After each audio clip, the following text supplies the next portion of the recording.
Its body structure makes piercing hits absolutely lethal. Gripping his blade, Chu Josi dares them to come. Suddenly, he is fighting 7 of them. His body is pulsing with blinding white electricity.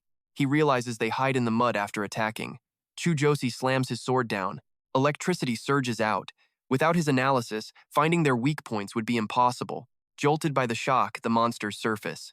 System message: lure successful. Watching the 7 muddy creeps, Chu Josi smirks. Everything is going exactly as planned.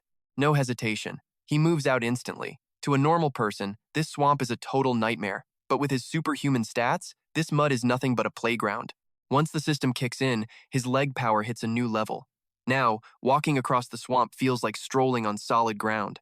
Fully powered up, Chu Josi bolts forward, baiting the monster mob behind him. He shouts back over his shoulder, "Harvey, follow the markers I left." The squad just stares, totally stunned. Is he actually pulling every single shadow monster alone? This guy is insane. Look at that agility. How is he sprinting across the mud without sinking an inch? With Captain Chu Josi leading, every quest feels winnable. Is he really just a temporary leader? Vito crosses his arms and smirks at the guy next to him. See? Told you so. Believe me now? After a tense beat of silence, the other guy finally gives a slow nod.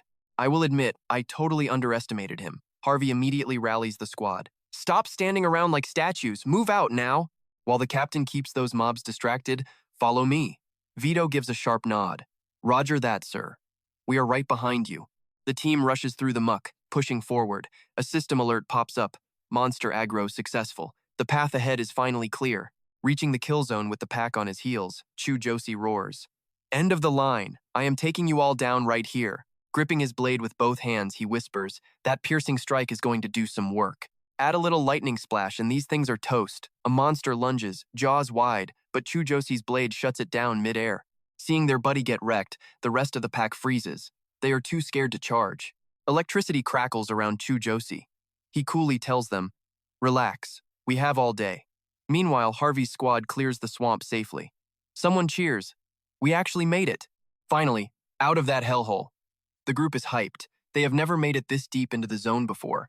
Every other team failed halfway through. We owe this entire run to Captain Chu Josi. Harvey smiles. Yeah, we really pulled it off. Vito sprints back with an update, pointing ahead. Yo, the boss trigger is right there. We reached the lair. Harvey and the others exchange shocked looks. For real? Vito confirms with a grin. Yeah, this boss looks like a cakewalk. The swamp was definitely the hardest part. The squad starts buzzing, everyone itching to jump into the fight. Should we just go in? The captain said, wait. But the win is right there. We cannot keep losing forever, right? Let us show the captain what we are made of, Harvey mutters. I want to, but this is hard mode. Luke jumps in. Hold up, everyone chill. We need to wait for Captain Chu Josi. The squad looks confused. Someone blurts out a question. Wait for the captain? Why? What is going on?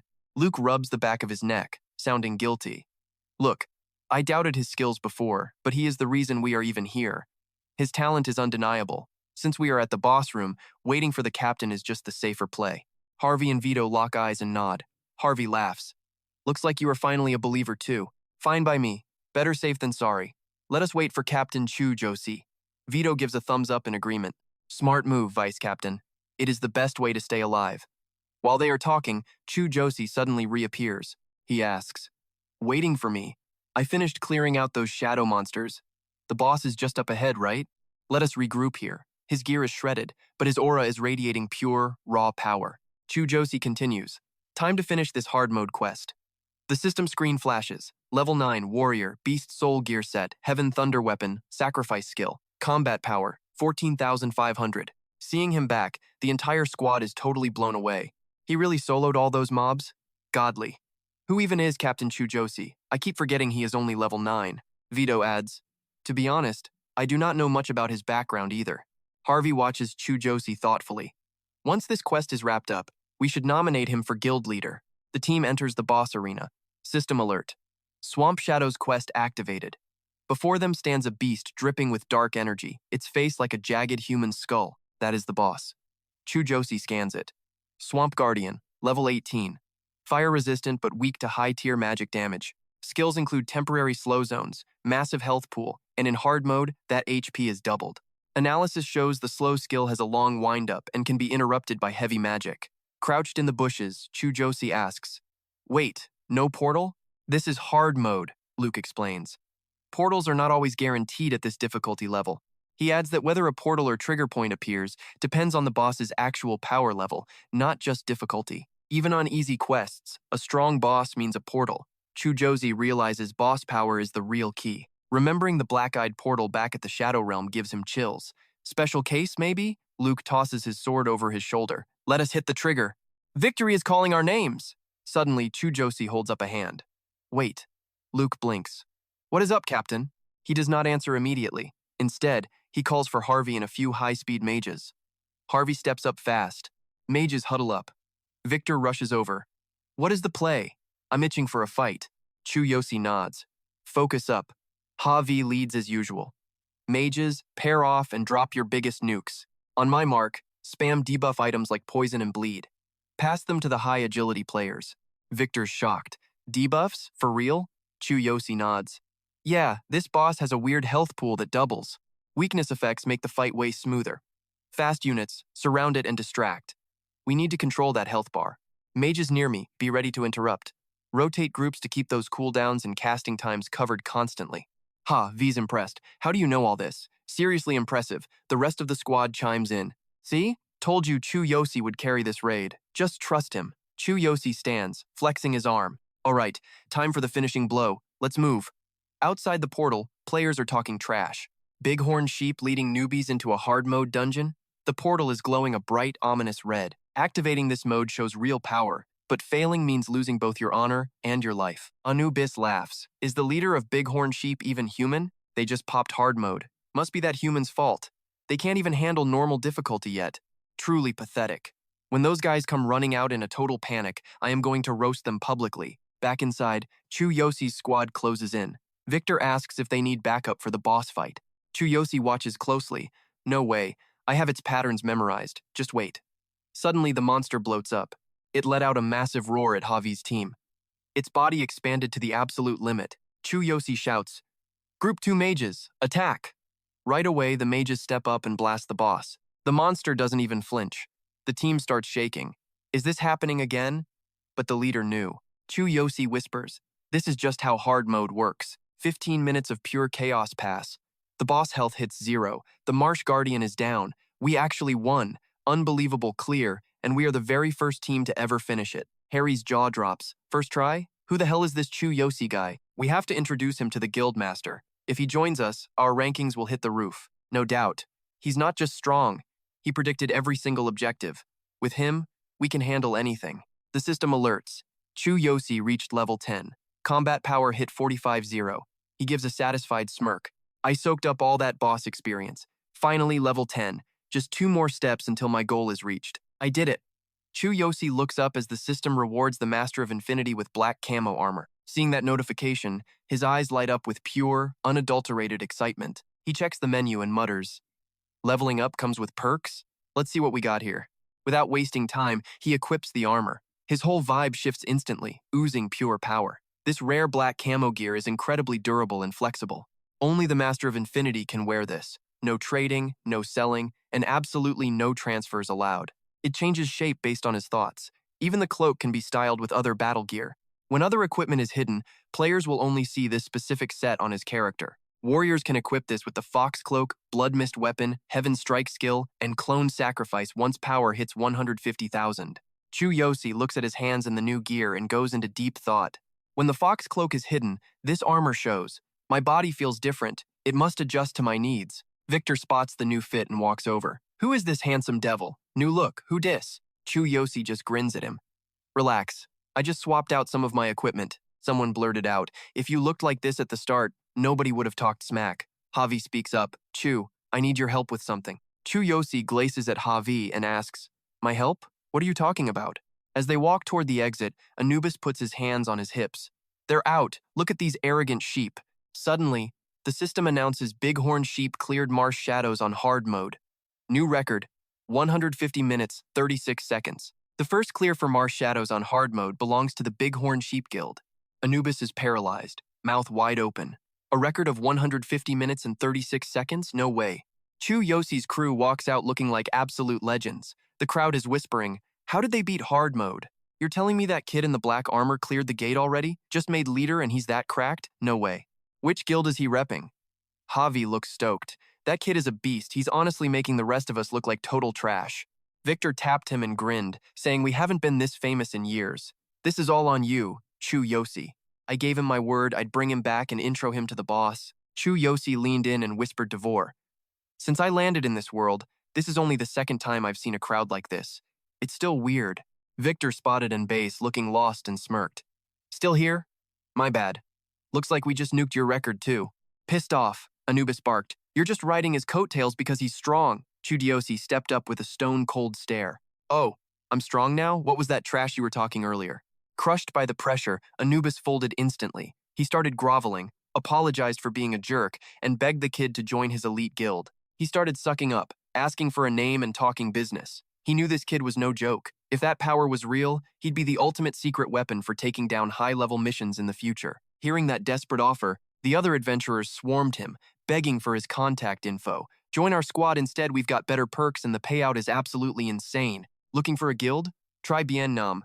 Seeing everyone fight over him, Anubis barked, Yo, get in line, I'm the one who scouted him first. Chu Josi watched them bicker and thought to himself, I guess top-tier talent gets scouted no matter which world you're in. Back home or here, the big guilds are always thirsty. They'll do anything to recruit the heavy hitters. If you've got the skills, you're always in demand. Seeing the chaos, Javi shouted that the kid was already on our team. Step aside. The Beastman city of Nautan loomed ahead, packed with skyscrapers that made the whole place feel super claustrophobic. Several beastmen stopped their work, looking at him with nothing but pure shock. Chu Josi and his squad strolled down the main street while everyone started whispering behind their backs. Isn't that the big shot from the Queenie Guild? Why is a human leading instead of Javi? Who's that kid?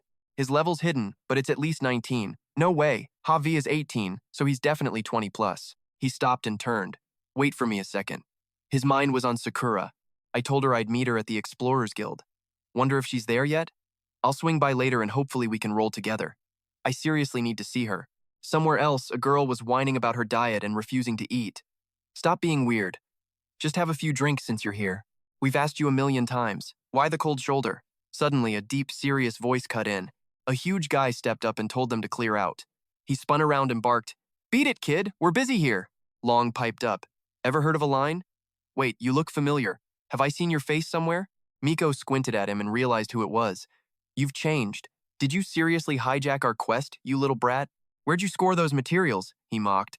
Probably spent his entire life savings just to look cool. He sat down and asked if Sakura was around. We were supposed to meet up right here. Miko crossed her arms. Haven't seen her.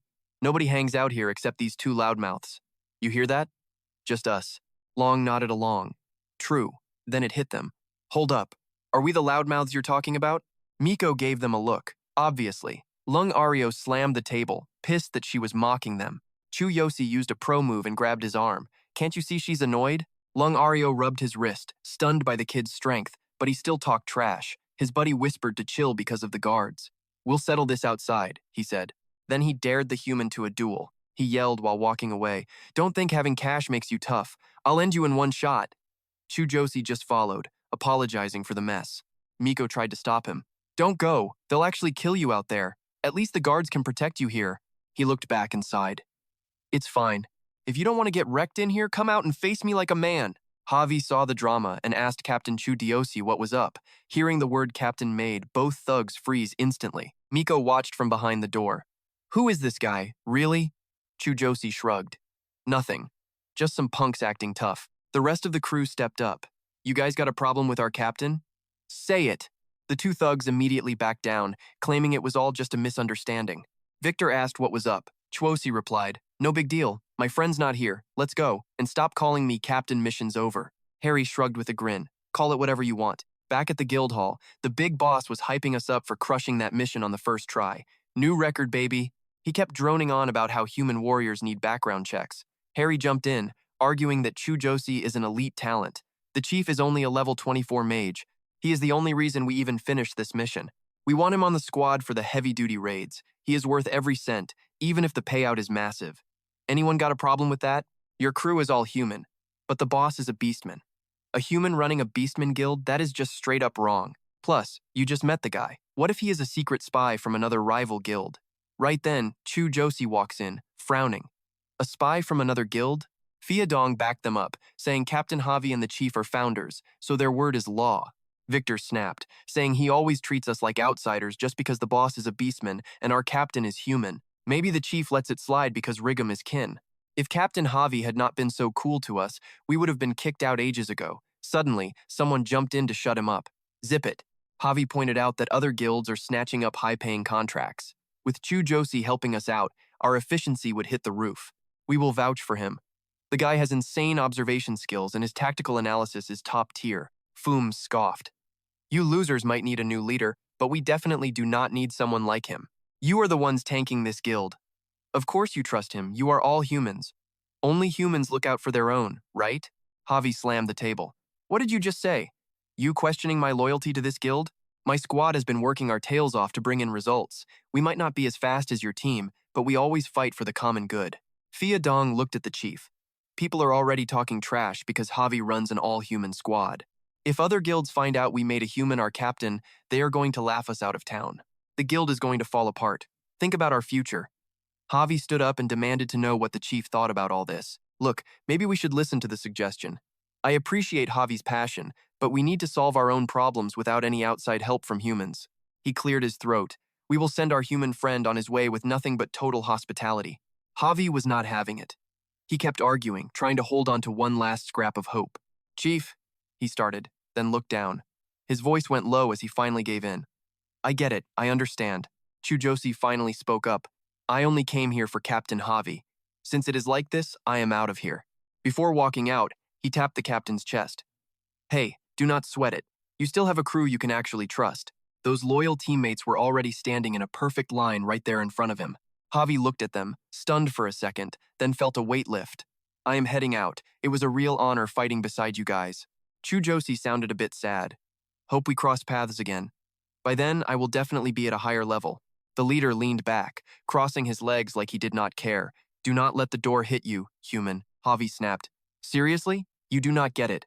That guy could have changed the entire future of this guild. With him, we could have been legendary. But now, that chance is gone. The other guy just laughed. This is so stupid. What is a human warrior even good for? Finishing that last mission was nothing but a lucky break. He led the group forward and barked, Enough, let's move. Do not give me any reason to regret this. Leaving the guild, he wondered where to grind for levels or if he should find Sakura first. He needed to apologize for ruining that shirt she made. While he was lost in thought, Anubis suddenly popped up. Finally. I have been looking everywhere for you, sir. He looked annoyed. You keep pestering me. What do you want now?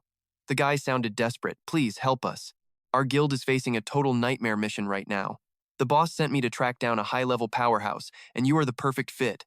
The dog beastman bowed with respect. Our guild is always going to have its doors wide open for you. I cannot forget seeing your raw power. The rewards or conditions, you name them. Whatever you want. Just please, help us out. He looked like he was weighing his options. I get to pick the rewards and conditions? What is the actual mission? He thought to himself, if I can handle this solo and make some serious bank, this could be a sweet opportunity.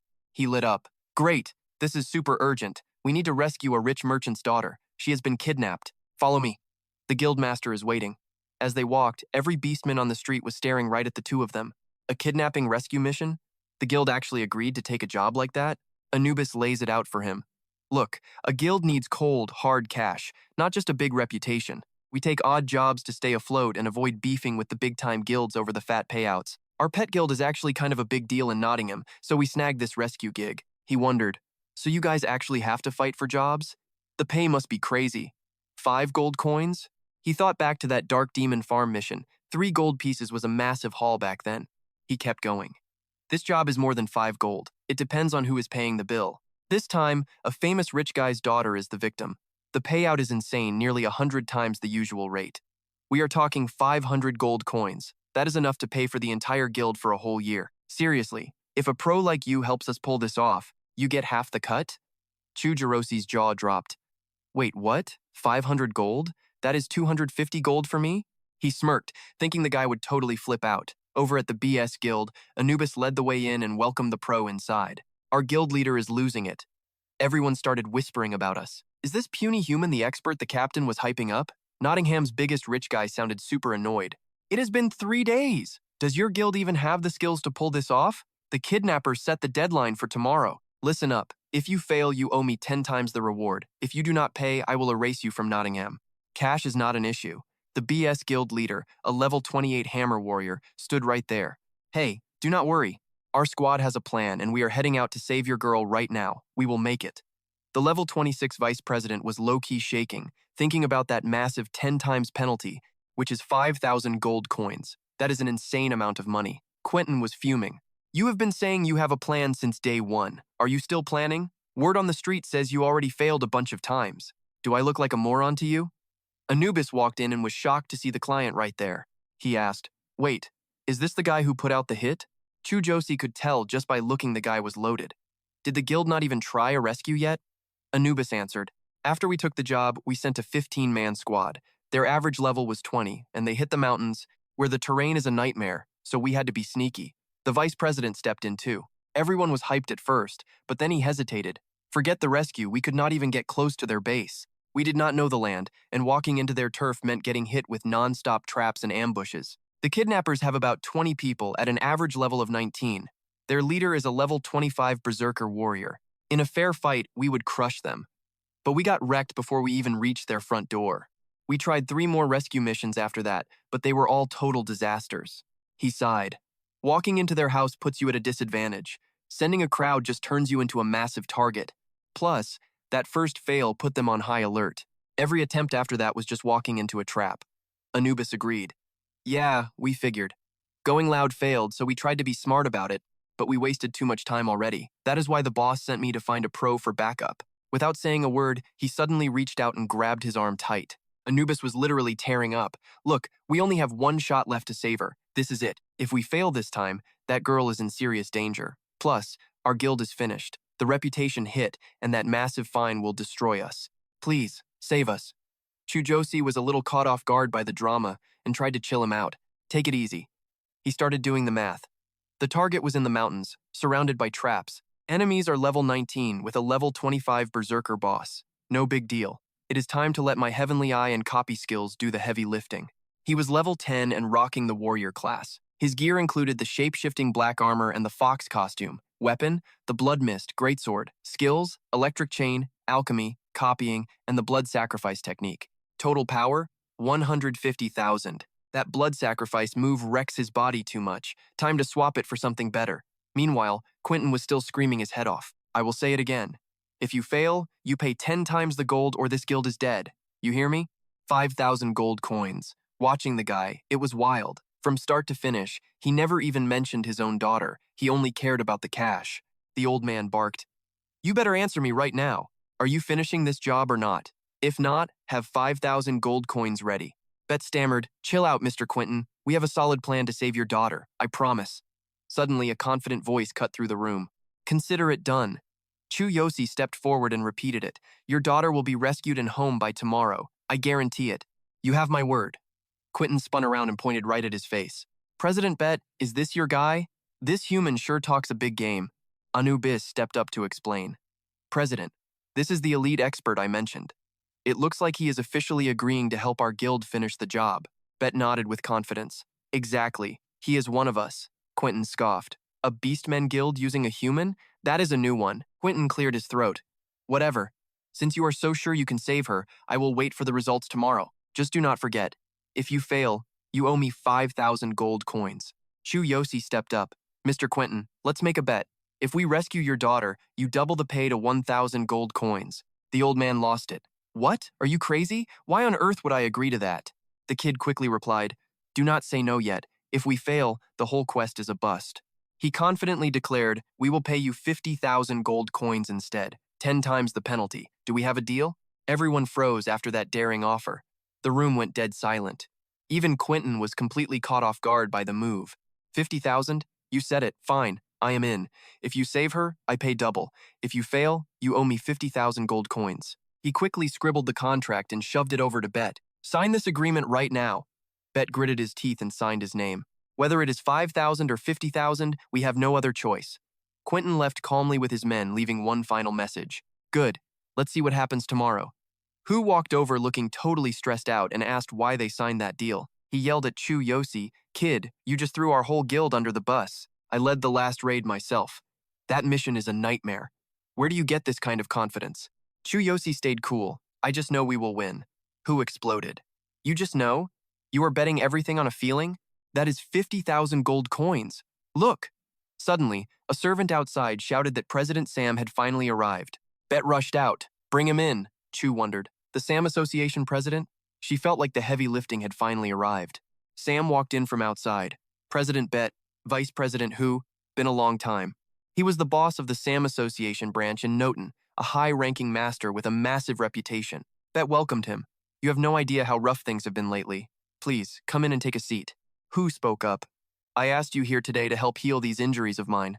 Normal priests can't fix this mess, so I had to bother you. Sam replied, I came all this way to help you recover. Vice President Who is dedicated. I heard you got wrecked while leading that last rescue mission.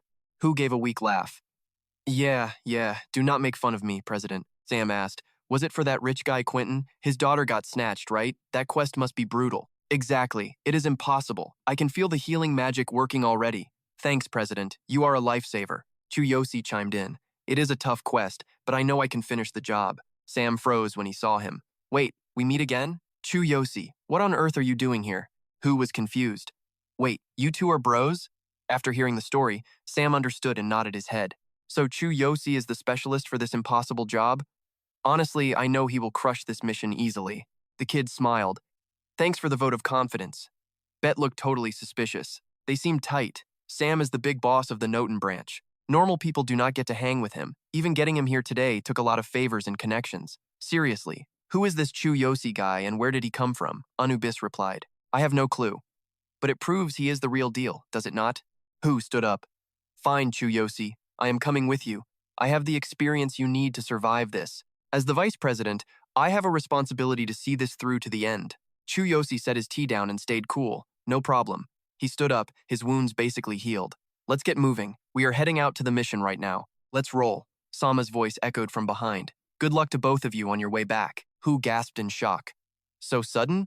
We're leaving right now? That's when B and Man walked over to ask. Chairman Sama, do you and Chu Josi actually know each other? Sama replied, Truth is, we don't know him personally. We just heard he's a beast and reached out when we ran out of options.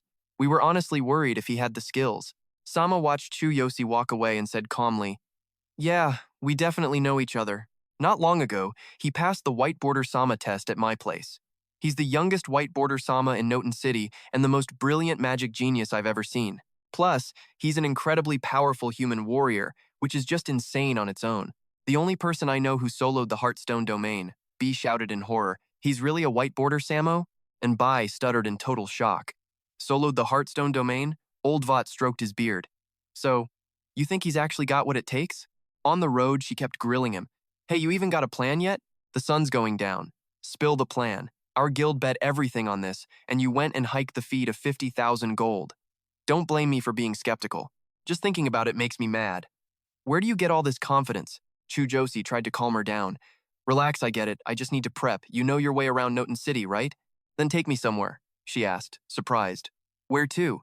You need to stock up on gear or something? I've already packed enough potions and items for both of us. Don't buy more. It's expensive, and the guild isn't covering your shopping spree. Chu Josi's eyes turned sharp. He said firmly, No. Take me to the battle arena. Who shouted? The arena? Now? Look at the clock. Why are you thinking about watching a fight right now? Are you serious right now? She thought to herself. A warrior class is totally wrong for this mission. Vu grumbled under her breath. Seriously, what's wrong with you? They arrived at the arena, and she warned him sternly, Tomorrow is the absolute deadline. If we fail, I'm coming for you. He walked up, handed some cash to the manager, and asked, What's on the schedule for today? From behind, Chu Josi spoke up. We aren't here to watch. I'm here to fight. Sign me up. Who gasped? What? You're entering? Hold on, am I crazy or are you? I seriously don't get what's going on in your head. The manager bowed. If you want to compete, please step inside. Fill out your info here and pay the registration fee. An idea suddenly flashed through his mind. Exactly. Using the divine selection system, I can swap my stats to the assassin class. For this specific quest, an assassin is the best play. I'll find the perfect assassin skill to copy while I fight. Inside the massive stadium, thousands of cheering fans had already packed every single seat.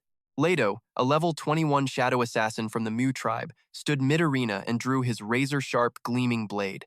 Jap muttered in frustration. So annoying. He thought, even with one arm missing, that guy is still lightning fast.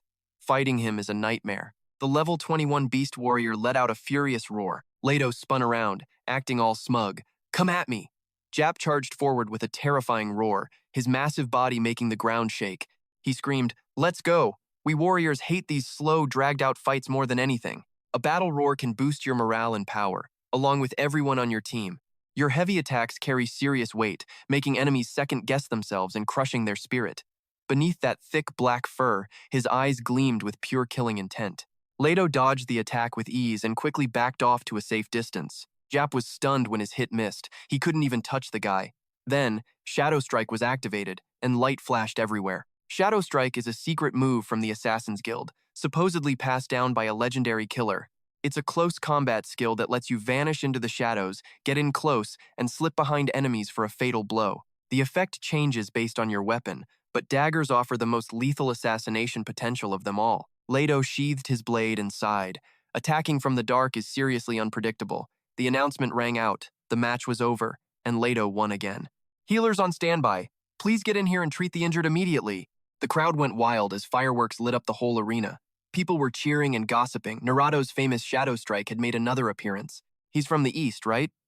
Yeah, that's what I heard. No wonder his skills are so terrifyingly top tier. Chu Josi watched the fight and whispered to himself, assassin skills really are on another level. Who spoke up? Look, if you're looking for a thief or assassin to spar with, don't pick him. That's Naruto, a shadow assassin from the East. He's a total celebrity here. His record is 21 wins and only 6 losses, she added. He has also held the Arena Lightweight Championship for 3 straight months. The guy is a total beast, and every local guild is dying to recruit him. Chu Josi asked what makes these Eastern shadow assassins so special. Hu sighed, seriously? How can you not know something basic like this? How have you even survived on this continent? I am starting to think you are just some kind of professional scammer, he explained further. Only a few mysterious guilds on this continent hold that kind of power, and the Assassin's Guild is one of them. Nalado came from that guild. Word is he was exiled and lost an arm, but nobody knows the real story behind it. Anyway, the guy is totally ruthless, Chu Josi said. An underground assassin society acting in the shadows? Now that actually sounds pretty cool. Hu nodded. Exactly. Information on them is top secret unless you are actually a member. Otherwise, people only ever find out that they actually exist. Suddenly, a loud announcement echoed throughout the hall. Our next match features a brand new challenger. Let's see. It is a human with absolutely zero actual combat experience. Chu Josi requested a fight against an assassin, and by some crazy coincidence, he is facing Nalado. What a poor little rookie. How long can he even last, or will he get knocked out in a single hit? Let's find out! The stands erupted in mocking laughter. An inexperienced human actually thinks he can challenge someone like that? Go train for another few years, kid. This is a total joke. Not even the Beast Warriors could take down Nalado. Does this idiot have a death wish or something? They let anyone in these days. Throw him in the ring so we can watch the carnage. Nalado looked stunned. Never been in a single match? Are you actually being serious right now? As Chu Josi stepped up, Hu warned him nervously. You are really unlucky to face Nalado. Maybe you should just forfeit now. You have never even fought before. Did you see what happened to that Beast Warrior just a minute ago? Sure, the healers will keep you alive. But why sign up for the pain? Chu Josi replied confidently. So what if I have never fought? The outcome is not decided yet. Hu was speechless. Being handsome is not going to help in there. Where is this kid even getting all this confidence from? The two stood face to face in the arena, with tension thick in the air. Nalado asked, you have never even been in a real skill-based battle? He continued, look, I feel bad for you. Just surrender now so you do not get hurt. If you still want to fight, I am not holding back. Chu Josi's eyes flashed as he folded his hands with a polite nod. Thanks, but let's see what you've got. The starting signal rang out. The solo match between the newcomer Chu Josi and one-armed Nalado officially began. Nalado charged, yelling, I do not like bullying newbies, so let's end this fast. The crowd roared. Go get him, Nalado. Show this kid how brutal the arena really is. Knock him out so we can see the next fight. Do not waste any more time on this amateur. Lights flashed around him at incredible speed, but to be safe, he had to play it by the book. The system alert started chiming repeatedly. Ultimate body activated. Physical stats boosted, defense increased, and the Eye of Heaven is now online, scanning and analyzing the opponent. Nalado exploded with power, rushing in for a finishing blow, but then he suddenly stopped. A majestic aura radiated from Chu Josi, making Nalado hesitate and take a step back. Chu Josi looked surprised and asked, what is the matter? The audience started whispering, What was going on? Why did he just stop like that? Was he just playing with the rookie? Nalato was suspicious. Something was wrong with this kid. He looked like a total amateur just a second ago, but everything changed. Chuosi's imposing figure loomed over him, leaving Nalato feeling completely shaken and confused. Why did he suddenly radiate such intense pressure and a gaze that made everyone want to back away? Chuosi spoke up. What is wrong? Not going to attack? Well, if you will not make a move, then I will go first. Nalato thought to himself, I cannot read this guy at all. He is definitely not just some amateur. With his years of experience as an assassin, he knew this human was anything but ordinary. Suddenly, the system chimed, detecting the host's combat habit skills. Absolute copy has been upgraded. Now, you can directly duplicate any of your opponent's skills simply by fighting them. Engage in more battles to fully unlock and exploit this power. Chuosi smiled to himself. So, absolute copy has finally been upgraded?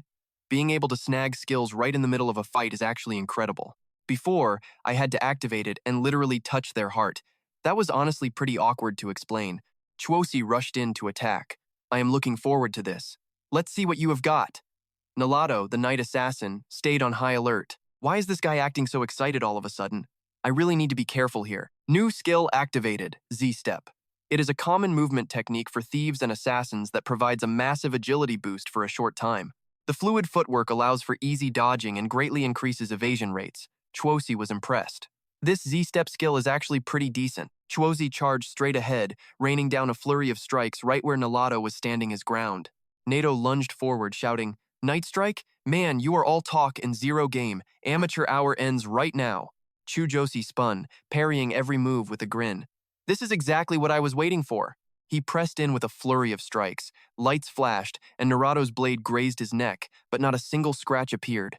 He touched his throat to check. The system announced the strongest body activated. Energy surged to his neck, cranking up his defense and making him hard as nails. Narato froze in disbelief. No way. Is your head made of solid rock? The cheering crowd suddenly went dead silent. He stared back, eyes wide with pure, unadulterated terror. Is this guy actually a hidden pro? The skill list is popping up everywhere, but I already know my target. System scan complete for absolute copy. Please select the skill you want.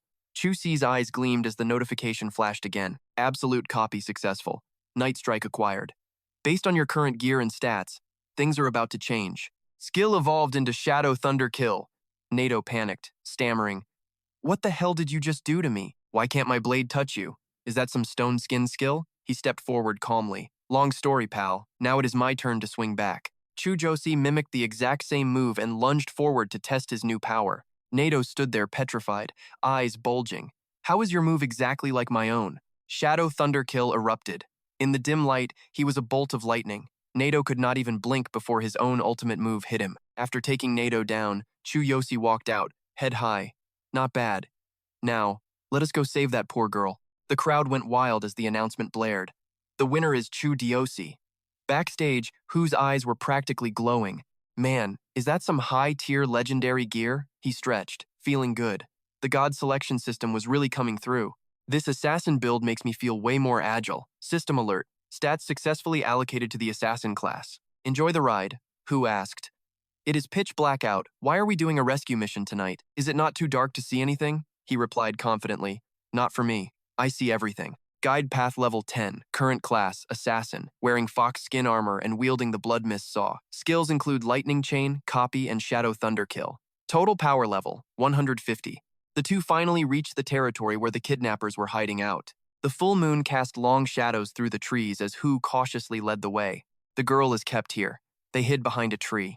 Hu, vice president of the BP Guild, level 26 archer. Chu Josi, level 10 assassin. Battle power, 150. He whispered nervously. I hope she is all right after being held for so long. Chu Josi scanned the area.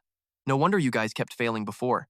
Hu nodded. The guild tried multiple times, but this place is a fortress. Traps are everywhere. Even the front gate is a total death trap. I bet nobody has ever even gotten close. You were great in the arena, but this is guild business. How are just two of us supposed to storm this place? Before he could even finish his sentence, the kid had already vanished. Hu panicked, looking everywhere. At the gate, the guards were laughing. 2 level 21 beastmen warriors and a level 22 healer. They did not have a clue what was coming. One guard laughed out loud. That guild fails every single time. By tomorrow, we are done. We know this place and still struggle with the traps. How could some random outsider ever break in? Impossible. Even a pro would have to retreat from these camp traps. Chu Josi watched the whole base from a treetop. Heaven's Eye opened, scanning the entire battlefield. It flagged 9 large-scale traps and 6 active ones right on the path to the gate. Every trigger point was marked clearly. Chu Josi smirked. Heaven's Eye is like a high-end butler. The detail on these markers is insane. Active traps are deep in the entrance behind those 3 guards. I will need the best route to reach them. He whispered to himself, then dropped from the branch to start the mission. His eyes flashed, his silhouette melting into the darkness. System alert. Stealth mode detected from your shape-shifting armor. The cloak retracted into a mask to help him move. Take it off when you are done, he landed softly, though the leaves still rustled. Chu Josi muttered. So convenient. The god selection system thought of everything. He vaulted through the trees. He dodged every trap with ease, his slim shadow cutting through their lines. He cleared the hidden mines and zone traps safely. Chu Josi hid behind a trunk, planning his takedowns. He whistled softly to lure them in. Of course they heard it. What was that? Go check it out. Someone here? A warrior stepped out. Relax, probably just a small animal. They show up sometimes. Better deal with it so it does not trip a trap. I will go look. You guys chill. We will talk when I am back. The other warned him not to make a scene. The priest nods and grumbles. Must be that deer from last time messing with the traps. High time I taught that thing a lesson. Chu Josi grabs a disposable blade from the stash. His system pings. 1 dagger used, 29 remaining in the inventory. He rounds the tree, totally clueless that I am lurking right on the other side. Josi pounces, grabbing his head before the guy can even blink. The soldier gets dragged behind the trunk, thrashing around like a fish. I squeeze tight, cranking my stats up. 120% strength boost plus stealth damage? Yeah, he is done for. Game over. 1 down. I scan the area for the next victim and swing across the vines like a ghost to a new spot. System confirms. Hidden traps cleared. That massive boulder? Still sitting pretty, not triggered. I drop down, melting into the bushes. The priest squints, looking for his guy. The guard barks. Quit slacking. Sleeping on the job again? He stomps off to find his buddy. The priest warns him that if the big boss catches them napping, there will be hell to pay. In the creepy, foggy silence, when neither of them shows up, the old man starts getting real twitchy. The priest yells, "Hey, where are you guys? Quit messing around!" Little does he know, Josi already scrapped the guard. Only 1 guy left. He snaps, "Get out here. You think this is funny?" The priest's patience is officially gone. "Come out or I trip the traps." Suddenly, he shudders. This heavy vibe, is someone actually here? I lunge from the shadows, cannot let him hit that trigger or things get messy. The priest lets out a pathetic shriek. My sneak attack catches him totally off guard. He does not even have time to blink. Cold steel slides across the priest's throat like a whisper. 1 strike, and he is down for the count. System notification. Optimal body mode activated. Left arm damage up 130%, plus a 30% backstab bonus for hitting a weak point. Talk about overkill. 1 shot, 1 kill. The path is clear. I calmly fix my sleeve like I am just out for a stroll. All right, the entrance is secure. Man, I did not expect this place to be crawling with so many manual traps. System update. Sky Eye found 7 manual traps along 20 main paths. Pro tip: breaking the railings will shut them down. Who is just standing there, totally shocked by my power. Oh right, I forgot about him. Fivu, hang tight. I am coming to get you. I lead the way, giving him the lowdown. Don't step there. Watch that tripwire. Keep your head down, man. Fu is skeptical. You really mapped out every trap? And took out the guards like it was nothing? System ping. Sky Eye has flagged every trigger point. As he climbs up behind me, he brags about disarming a few himself. I grab his arm. Hold up. Leave them as they are. We are going to need those later. Ow! Easy on the grip, man, he yelps. I ignore him and push forward. Follow me. Let's get that girl out. He just stammers, right behind you, pro. We reach a massive drop-off. Looking down, the bottom is nothing but jagged ice spikes glowing in the dark. I move out, and Vu fires a few arrows into a guard's corpse. Suddenly, a massive wall slams up, nearly crushing his face. He barely dodges it. Level 24 beast soldier, heavy armor. I whisper, "This is it. We are at the end of the line." Wong Tong's kid is definitely in there. These guys look like seasoned pros, though. If they surround us, we are toast. He gives me a respectful nod. This path was brutal without me. He would be dead 10 times over. All right, pro, my life is in your hands. I shrug it off. Don't mention it. Just doing my job. Now, help me bait these guys out. His face drops when he hears the plan. Hu sighs and stands up. Master, we really are a perfect team, are we not? I am heading out. I look at him, confused. Relax. I am not sending you on a suicide mission. Remember the traps? Whose eyes light up. Oh, you saved those traps for the heavy-armored beastmen, right? Genius. I remember all the markings. I just nod. You got it. These camps always have big squads. System reports 24 hostiles, 4 archers, 5 mages, 8 soldiers, 6 heavy-armored tanks, and 1 boss. More updates coming soon. I figure it is all being processed and crunched by the Sky Eye system. Josi says, their own traps are nasty. Even their own guys will not see them coming. Just lure them into the kill zone while we stay in the safe spots. They will be shredded. Leave the boss to me. Sun is coming up. Faivu nods, impressed. The guild thanks you. Meanwhile, the guards mutter about how quiet it is right before a hail of arrows hits them. Caught totally off guard, they take a bunch of arrows right in the back. Yu pops out and screams, "Hey, you 6 big losers, I am wrecking this camp, come and get me." The lead soldier roars and charges. You calling us noobs? You are dead meat, kid, you are not getting away. Hu is sweating, seeing how many there are. He bolts, shouting over his shoulder, better catch me, or you really are just a bunch of scrubs. Hiding behind a tree, I whisper, don't get caught, Faivu. While he leads the goons away, I slip quietly into the main hall. He pulls back the curtain to see if she is there, but the place looks surprisingly cozy inside. That level 25 leopard leader is basically doing story time. The kid even asks, hey uncle, do princesses eat apples from random strangers? He asks softly if she thinks that is a good idea. The kid says no because she will get sick. It is the total opposite of what our guy expected. The leopard senses someone is there and pulls the kid back to hide her. Stay back, honey, do not look. The innocent kid asks if they are playing a game right before the big guy lunges at the door to attack. Chu Josi is impressed by those cat-like reflexes. Then a heavy kick sends him flying back a few steps. He demands to know who the kid is before they keep fighting. Chu asks, are you seriously telling her stories? I thought this was a kidnapping. Chu Josi stands tall. Level 10 shadow assassin, black armor, and a bone saw blade. His skills are lightning chains, shadow dash, and clones. Total power, 1500. He thinks those soft eyes look too real for a fake act. Then the leopard lets out a massive roar. An assassin? You did not just wreck my traps, you took out my whole crew without making a sound. Chu Josi says, I am here for the girl on behalf of the guild. Just hand her over and we can both walk away without a fight. No words, just a charge. Chu Josi moves like water to dodge the first strike. Warriors really do not talk much. He knows he has to end this fast before backup arrives. He watches every move, analyzing the rhythm while dodging. His eyes glow as his special vision kicks in. Now, every single one of the leopard's strikes misses by an inch. Chu Josi is a blur. The big guy admits he is fast. Chu circles for a backstab, but the leopard reacts just in time, forcing him back. Chu thinks he had the perfect opening, but the guy still managed to react. Those cat instincts are the real deal. The leopard feels a sting on his arm. This assassin is fast, strong, and knows exactly when to strike. Chu says, let us wrap this up. His system boosts his stats, powering up his arm as the leopard charges with raw fury. It is a total showdown. Suddenly, the little girl walks out and asks, hey, what are you guys doing? Seeing her, the leopard flinches and hides his bloody hand behind his back. I told you to stay inside, sweetie. Go back in. Chu Josi is stunned. This kidnapper is actually being gentle? The girl grabs the guy's hand, looking all worried about his cut. He stammers that it is just a scratch. Then she glares at Chu Josi, asking why he hit him. He is a good person. The leopard is speechless. Chu Josi waves his hands, trying to explain that he is the one here to rescue her, not the bad guy. She stares at him, thinking. That look on his face reminds her of someone who used to make her heart melt. She shouts that she does not need saving. She is actually happy here because the big guy treats her so well. She is not leaving. He gently pats her head, promising her that she can stay as long as she wants. Chu lowers his guard, looking totally lost. He asks the guy to explain what is really going on, because his vibe with the kid feels suspicious. Or should they keep fighting?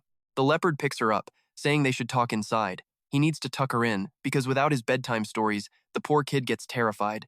Inside the cozy room, candlelight flickers on the table, making everything feel peaceful. The leopard sighs in relief now that the little girl is finally asleep.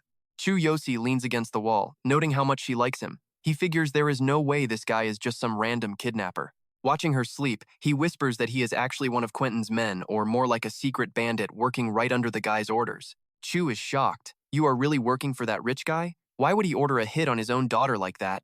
He keeps his voice low, explaining it is all about the money. Quentin wants to scam the guilds for a massive compensation payout. It all clicks now. The whole thing is just an elaborate play that was set up from the very beginning. The leopard adds that his crew are secret bandits that Quentin basically raised to do his dirty work. He handles the kidnapping while Quentin posts the high-reward missions to bring in the cash. They count on the guilds failing to break into this hideout, which is packed with traps Quentin paid professionals to install. Chu realizes the plan relies on those traps and knowing the guild's limits. It stalls for time until Quentin can swoop in and demand his money. But after that, the girl cannot just go home. She would have to live in the shadows to avoid any suspicion. Something dark hits him. He whispers that the truth might actually be way more messed up than that. The leopard sadly admits that Quentin secretly steals babies and raises them like his own children just to use them. When they lose value, they are disposed of. Hearing that sick truth, fury burns in Chu Josi's eyes. He finally sees how tragic the fate of these children really is under a man like that. He growls that there are not enough words to describe how disgusting that is. Then he asks why this girl's fate is any different. He admitted he had snatched the kid back himself and raised her in secret, keeping her way off Quentin's radar. Hung Bao sadly admitted that watching her grow made the guilt inside him get deeper every single day. The kid then asked sternly if Quentin actually managed to pull off his endgame, would the girl's fate even change? He added that with a guy of his elite skills, slipping her out of this dump should have been a cakewalk. He explained that back when he was homeless and starving to death, Quentin was the one who actually saved his life. Quentin gave him food, clothes, and the training to become a beast of a warrior. So betraying the guy never even crossed his mind until now. Chu Josi argued that everyone needs a purpose, but Quentin doesn't give a damn about that girl, even though she looks at him like he is her own flesh and blood father. So he needs to get her away from that monster and start over fresh. Hung Bao hesitated, admitting that without Quentin's help back then, he definitely wouldn't be standing here alive today. But the love he felt for the kid was tearing him apart. Chu Josi turned to leave, saying he had already paid Quentin back with years of service. Now, it was time to take the girl and give them both a shot at a real life. Hung Bao worried that if he flipped, Quentin would never let them get away clean. But Chu Josi said he totally got the struggle. He offered some comfort, reflecting on his own past, and noted that depending on others just to survive is never an easy road to walk. Still, he pushed the idea that they shouldn't lose hope because good things can still happen. After pausing for a second, Hung Bao slowly asked what they were supposed to do about Quentin. Chu Josi insisted that whatever he could not handle, the kid would take care of, and Quentin would not be a threat to them ever again. Hugh was waiting outside and bolted over the second he saw Chu Josi. He bragged about how he had those guards running around in circles like total idiots. Just like Chu Josi figured, those losers could not even handle their own traps without tripping over themselves. Since he followed the signs, he cleared it all easily. Hugh let out a huge laugh just thinking about the confused looks on their pathetic, clueless faces. Chu Josi just gave a short nod and said everything was handled. Sensing something was off, Hugh asked about Quentin's daughter, worried that the whole mission might have gone south. But Chu Josi just put a hand on his shoulder and promised the girl was already safe and sound. Chu Josi told Faivu to head back and give the guild leader the good news. He would go deal with Quentin personally to collect their pay before returning, which made Hugh jump for joy. Hugh took off immediately, knowing his big brother would be hyped to hear this after being stressed out for so many days. Inside the massive, flashy palace, bright lights filled every corner of the room, making the whole place look insanely expensive. Hugh happily yelled that he would wait at the guild to say thanks. Meanwhile, Chu Josi's eyes went dark as he thought about the coming face-off with Quentin. Quentin was chilling in his room when he heard a weird noise, spun around, and demanded to know who was sneaking around. Chu Josi was already kicked back in a chair, sword resting on the floor, coldly announcing he was there to end their beef for good. Quentin freaked out and backed away, screaming for his goons to come help him. Chu Josi stepped forward with total authority and coldly told him not to bother. All his guards were already neutralized while the old man was busy counting his piles of cash. Out at Quentin's Valley mansion, the lights were still burning bright against the quiet night sky. Guards were sprawled out cold on the floor. Quentin's shaky voice echoed through the halls once he realized his entire security team had been completely wiped out. Inside, he sat trembling on the floor, stuttering about how his high-level elite warriors could possibly be defeated by Chu Josi all by himself. Chu Josi shrugged and explained they had grown soft from too much peace and quiet. That made it easy for him to sneak in and drop them before they even realized what hit them. Chu Josi is a level 10 assassin, decked out in black stealth armor with skills like lightning chain strike, copy, and thunder ambush, with a combat power hitting 15,000. Quentin cursed his useless men, then quickly tried to cut a deal, promising to pay up if Chu Josi just walked away and forgot the whole thing. Chu Josi sat across from him and demanded the 5,000 gold coins he owed the Flying Guild. He reminded him the mission was a success since his daughter was safe. With ice-cold stare, Chu Josi then started asking about all those other kids Quentin was secretly keeping. Chu Josi pulled a blade to Quentin's throat, freezing him solid, and coldly asked if those kids were just another way for him to turn a profit. Threatened and terrified, Quentin panicked. He confessed to the fake kidnappings and his illegal trafficking scams, even offering to split the cash and give up half his entire fortune just to keep his life. When the topic of harvesting kids' organs came up, Chu Josi questioned him sharply, and Quentin actually admitted it was just faster and less risky. Hearing that, Chu Josi just gave a short, chilling reply that he understood exactly how things work now. Seeing Chu Josi stay silent, Quentin kept begging, promising his entire fortune for a quiet life. Chu Josi narrowed his eyes and smirked, saying money was cool, but he had one more specific thing he wanted to collect tonight. Quentin frantically asked what it was, swearing he would make it happen if it was in his power. Suddenly, Chu Josi dropped a thunder ambush for the final kill, cold-bloodedly telling him that the only thing he really wanted was Quentin's own life. Next morning at Quentin's massive mansion gates, beastmen gathered and gossiped, noting zero signs of a struggle, which meant the guards got blitzed and wiped out in a single night. They found Quentin's body in the master bedroom looking absolutely horrific. It was a bloodbath that made everyone shiver. The autopsy showed a fatal backstab, proving the killer had a deep-seated grudge. It was not just business, it was personal, man. Cops found a confession letter listing Quentin's crimes, like kidnapping and other shady illegal activities. Basically, with his laundry list of sins, his sudden death was not much of a shocker to anyone. In the crowd, a cat beastman named Narado, a level 21 shadow assassin, he watched quietly, recognizing the familiar signature of that specific fatal wound. He figured the strike came from his old guild's secret playbook, a high-level ambush move, even though Quentin was never on their official hit list. Connecting the dots, Narado remembered that human warrior from the arena who used a similar move. Since the guy was not from the guild, it was weird seeing a warrior use signature assassin moves, making him wonder about his true identity and secret background in this world. Narado guessed the skill was copied, and reporting this to the branch boss might be his ticket back into the guild's good graces. Having made his choice, Narado slipped away from the crowd to go report.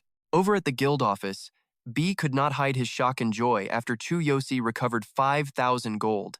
Chu Josi slammed the gold chest down and popped the lid. The blinding glow overwhelmed Boss B and VP Hugh, a level 26 archer, leaving them both totally speechless. A dog beastman in the room bragged that he knew Chu Josi would crush the mission from day one. B mentioned hearing about Quentin's assassination right after Chu Josi had left the old man's place. Luckily, the gold was back, and Hu agreed that Quentin's death was not even enough to pay for his past sins. Ignoring the gossip, Chu Josi just shrugged it off. Mission accomplished, and he managed to level up his character. Chu Josi calculated the bonus points the system dropped after he wiped out Quentin and his goon squad. Total elimination gave more experience points, and his leveling speed was really taking off after finishing Quentin off at home. The screen showed level 11, black armor, fox beastman, and his specialized warrior class. Bloody daggers, flash strikes, lightning ambush, and 1,500 combat power. B clapped in celebration and gave him a cheers. You leveled up already? Nice. You saved our rep and earned us 5,000 gold. Let's split this 50-50. Chu Josi pulled off his mask and said he would only take 250, give the rest to orphans and families in need. The three in the room were absolutely stunned. Donating it, Chu Josi just held a small coin bag in his hand. He tossed the bag and smiled, saying this was enough for him, but meant everything to others. I am only keeping the 250 gold we agreed on. Chu Josi turned and waved goodbye as he left. Hu was amazed. Crazy guy. He is not just strong, he has a huge heart. B agreed. It is rare to see that. He told everyone to donate the rest of the gold. Walking the streets, Chu Josi realized he was at level 11 and almost at level 12 already. Sakura is nearby. She will be shocked by the new black armor. He decided to wait for her at the Adventurers Guild entrance. Seeing a crowd gathered at the door, Chu Josi walked over, curious about what exactly was going down. Inside, a fat beastman screamed, "Know who I am? I am the wife of the beastman trade chairman. A half-breed like you hit my kid. Apologize now." Sakura explained calmly the kid hit her while she was just waiting. Silat got even madder, calling her a liar and saying she would never touch a half-breed. Her son lied as well, saying he never bumped into her. The guard nearby spoke up, telling Sakura to just apologize to keep the peace. It is for your own good. Just say sorry, beast girl. Sakura stood her ground and looked up. If you doubt me, I am not holding back. People here saw it, but the crowd just looked away, nobody helping. Sakura sighed, asking if anyone would speak for her. The mob avoided her gaze, and nobody stepped up to defend her. Sakura sighed as Silat started getting even louder and more aggressive with her threats. She backhands Sakura hard across the face and screams, "Apologize right now, or I will make sure you rot in a jail cell." The guard sighs. Stop being difficult and just know your place.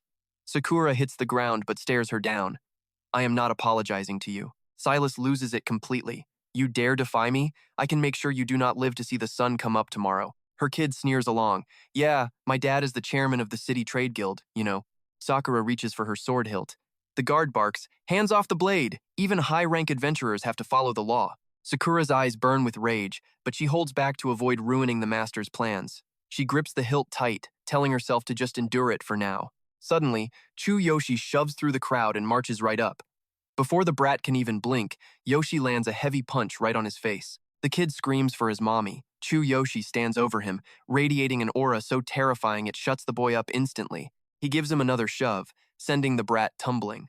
Both the guards and Sakura just stand there, completely shocked by the scene. Yoshi rolls his wrist and says coldly, "You insulted Sakura and started this. I do not care who you are. Face the consequences." He stands in front of Sakura as the system displays level 11, disguised black armor warrior, a true force to be reckoned with. Blood Mist Beastkin with lightning chain, strike, copy, and thunder ambush. Total combat power is 15,500. Elsewhere, Naruto walks down a damp, dark hallway. 3 days and this place is still creepy. Suddenly, knives press against his throat. A voice growls, "Take another step and you are done." The shadow asks what he wants. Naruto throws his hands up. "It is me, Naruto. I was in the guild. I have intel for you." Ginker lowers his blade and says coldly, "You were kicked out. You are not one of us anymore. Unless you have a contract, do not show your face." System displays Ginker, human level 30, branch leader of the Northern Assassins. A long-haired man drops down from above. This is Video, human level 27, another Northern branch leader. He smirks. "You are the guy who stole from clients, lost a hand, and got exiled. Do not dream of coming back." Naruto denies it immediately. "I found a warrior in the city stealing guild techniques. I figured you guys would be very interested in that." Jin Kang snaps. "Stealing guild moves? Are you sure about this?" Video is intrigued. "Someone like that in the north? And we did not even know?" Naruto insists. "I fought him myself. Trust me, this guy is using our secret techniques. If this helps you take him down, I want back in the guild." Jin Kang replies coldly, "Bold of you to set conditions. But if it is true, I will tell the bosses. Now, spill everything you know." Back at the scene, Sakura recognizes Chu Josi and calls out to her master. She looks up at the man standing tall right in front of her. Level 11, disguised black armor warrior. Blood Mist Beastkin with lightning chain strike, copy, and thunder ambush. Combat power 15,500. The guard trembles. "Are you crazy? Do you know who they are? You just assaulted the trade chairman's family." Silas hugs her kid on the ground, screaming that they will pay for this. The boy rolls around, crying like a total baby. She screams for the guards to arrest them, threatening to cut the city's funding. The guard salutes and orders his men to seize the two of them. "Surrender quietly and we will be lenient." Chu Josi sits by Sakura and calmly says, "They were the ones looking for trouble. We just defended ourselves." The guard stammers, unsure what to do. Silas stands up and lies through her teeth. "I never even touched that girl. Who would testify for you? I would never lower myself to touch your kind." Chu Josi warns her. "Say one more word, and I will shut you up for good. Plenty of witnesses here," Sakura whispers. "Nobody will help us. I am sorry for causing trouble, master." Chu Josi just looks at her and gently tells her not to give up. She chokes up. "I hoped for a witness too, but I am just a demi-human. She has all the power. Nobody will cross her for me." Silas crosses her arms and sneers. "Who would ever speak up for a beast and a peasant like you?" Just then, Javi walks by, recognizes Chu Josi, and comes over to say hello. "Captain Chu Josi, right?" Bo says excitedly. "We heard you just did some big favors for the guild." Yoshi scratches his head and grins. "Oh, hey guys, I just did what I had to." Silas watches this, stunned, whispering that she has no idea what is going on. More Guild P members show up. Hu sees him and asks warmly, "Hey, are you still hanging around here?" They just finished the charity donation he asked for. Yoshi helps Sakura up and explains he was about to head out, but his team hit a little snag. Sakura asks softly if he knows these people, because they seem to really respect him. The squad asks what is up. One rolls up her sleeves and declares that anyone messing with Chu Josi is messing with Guild P. The kid is still sobbing nearby. Finally, the lady pipes up and asks who the hell these people are. The guard steps in to explain there is a dispute with the chairman's wife and they need a witness to testify. If they cannot prove she struck first, the law says they have to be detained for a hearing. The crowd behind them explodes. "You cannot arrest Captain Josi." They shout about his big charity donation for the poor and all volunteer to be witnesses.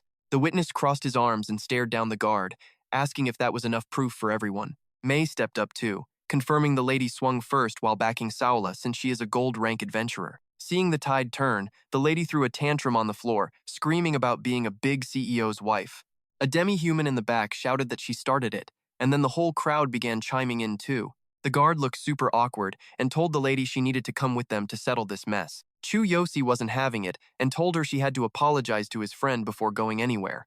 The crowd backed him up, shouting for an apology and proving that being a CEO's wife didn't mean squat to them. Faced with the angry mob, she finally stood up and apologized to Sola. Her kid mumbled an apology too. After that, the guard politely showed the lady the way out of there. Chu Josi thanked everyone, and they just said helping Captain Chu Josi was their job anyway. Hu added that if he ever got into trouble again, he should just mention the P Guild. After saying thanks, Chu Josi called out to Sakura and the two of them finally headed out. Sakura answered quickly and gave everyone a deep bow of gratitude before they disappeared from sight. Walking down the road, Sara mentioned that Chu Josi looked so different she almost didn't recognize him at first. He laughed and explained he found some gear to mask his identity, then apologized for the clothes she made getting trashed during a quest. Sakura was totally chill about it, noticing he didn't just look different. His whole vibe seemed way more mature and high level. He told her about breaking up a fight between a squad and a guild to rank up, then handed her 250 gold coins for safekeeping. Sakura peeked inside the bag and gasped, thinking they could score some serious gear at the next big auction. Chu Josi wanted to buy Sula some new stuff anyway and suggested they test their luck in the next town.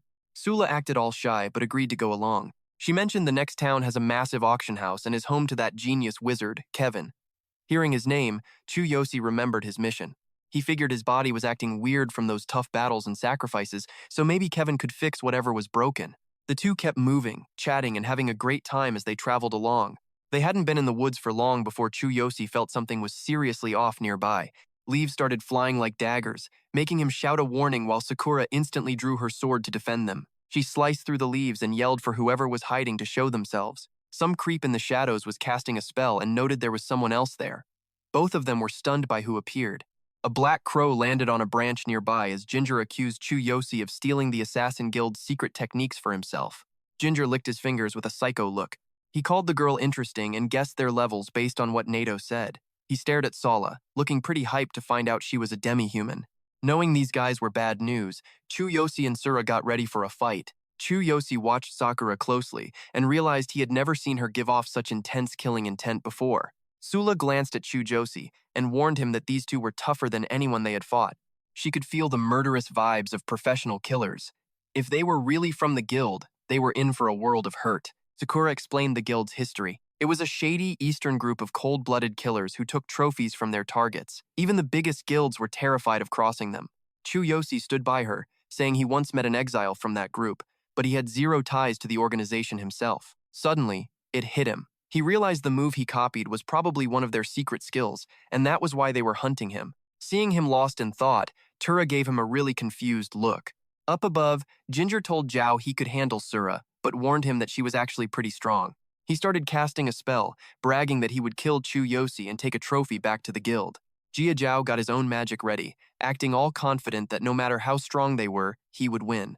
Both of them fired off a combo move called Infinite Darkness, making black streaks surround the whole area. Chu Josi used his special eye, and the system explained this move traps enemies and kills their vision to make them easy targets. Sakura recognized the skill and told Chu Josi to stay close, but he was busy mumbling about getting split up. He suggested they actually should split up to take on one creep each and test out their true power. Ginger and Gaza drop from the shadows, mocking the duo for not even bothering to run. Sura grips her hilt and warns Chu Josi to stay sharp. Ginger circles Chu Josi, snarling that he is dead meat for stealing guild secrets.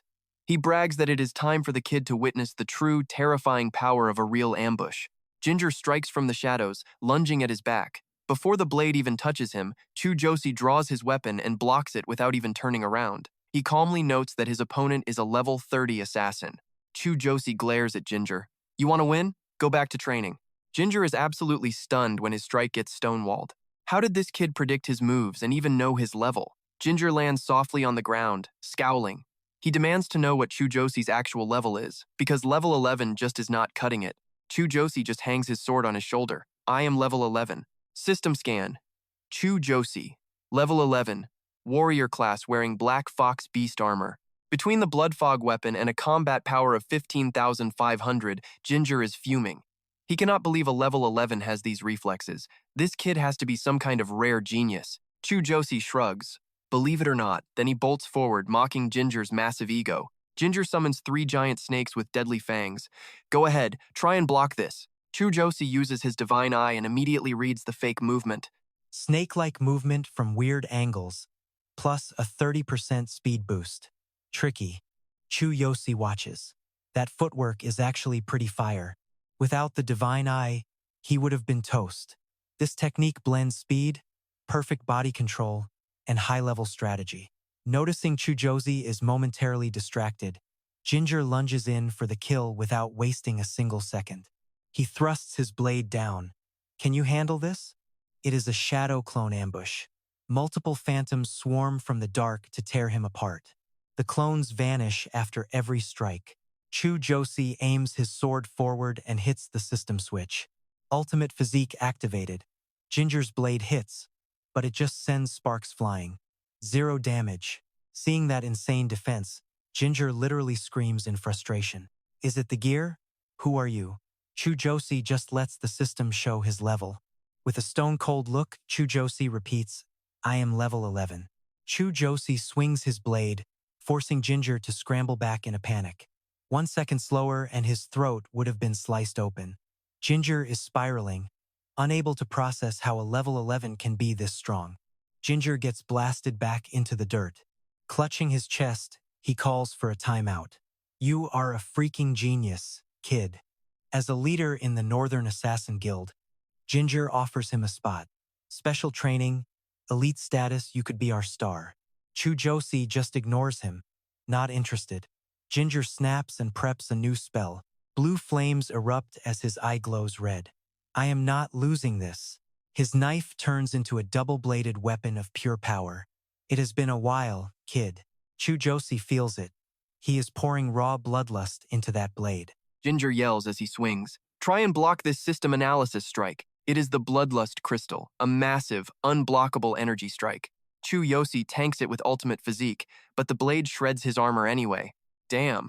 Even with a buff, a direct hit would be game over. Ginger ties his hair back and declares this his ultimate level 30 skill. He laughs, claiming no level 11 can compete, and that anyone below level 30 is basically helpless against a move of this magnitude. Join us or die. No other way out. Ginger lunges again, convinced this is the end for Chu Josi. Normal steel won't cut it. Chu Josi puts his sword away and goes for the nuclear option. A massive hammer appears, crackling with blue lightning. Ginger freezes. What is this third aura? Chu Josi is now covered in blinding electricity.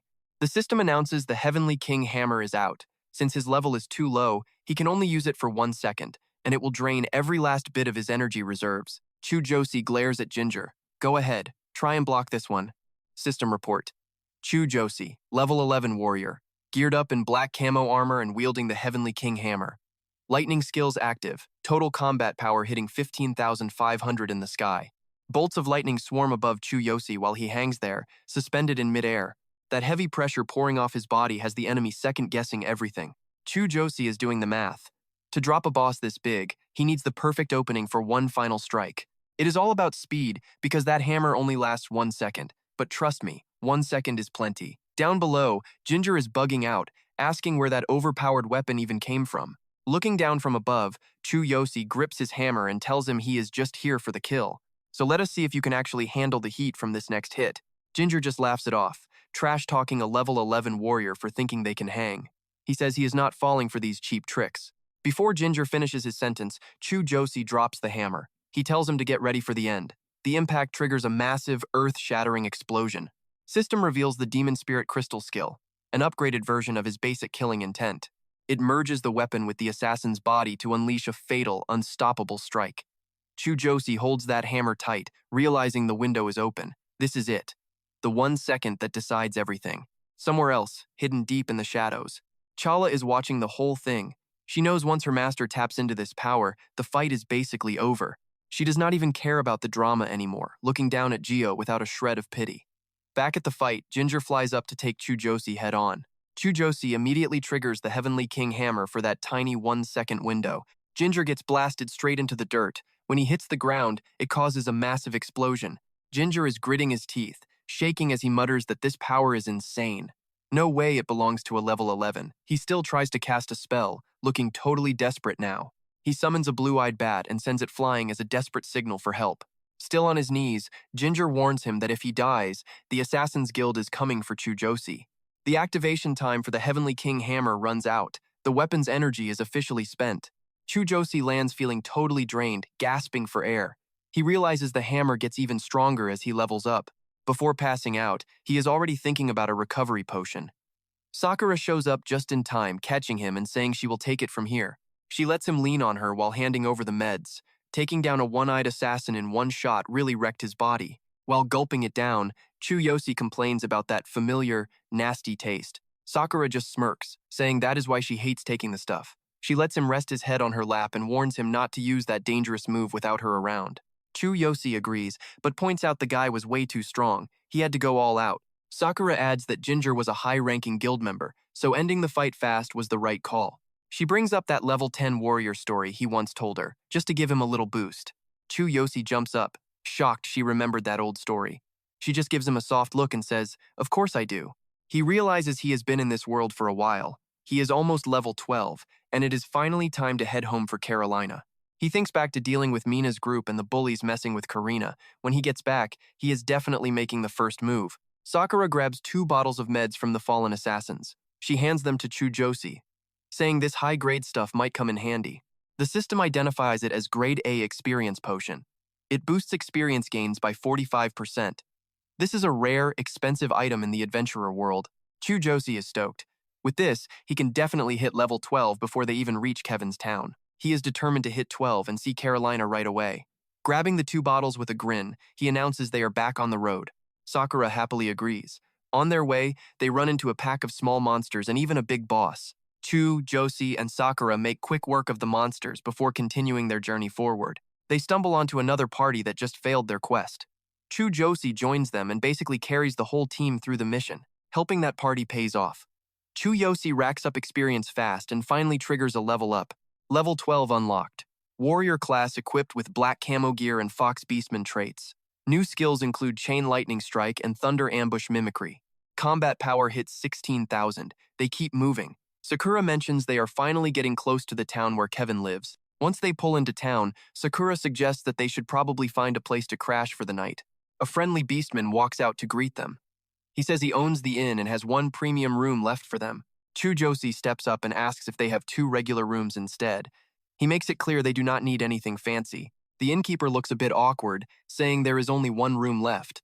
He asks if they are adventurers here for Kevin's refining tournament. See, this place is crawling with adventurers. Naturally, Chu Josi wonders what this Kevin refining tournament is all about. The innkeeper looks at them like they have 2 heads, wondering how real adventurers have never heard of this. Sura just smiles and explains it is this massive alchemy event Kevin puts on every year. It is all about contests and rare potions that every adventurer wants, and they plan to grab some cool gear once they arrive. Chu Josi is totally down, and the host asks again if they are actually going to book the room. Chu Josi scratches his head and asks Sakula to share a room. Surprisingly, she is cool with it if he is. They both tell the host they are in. Right then, this flashy couple struts into the lobby like they own it.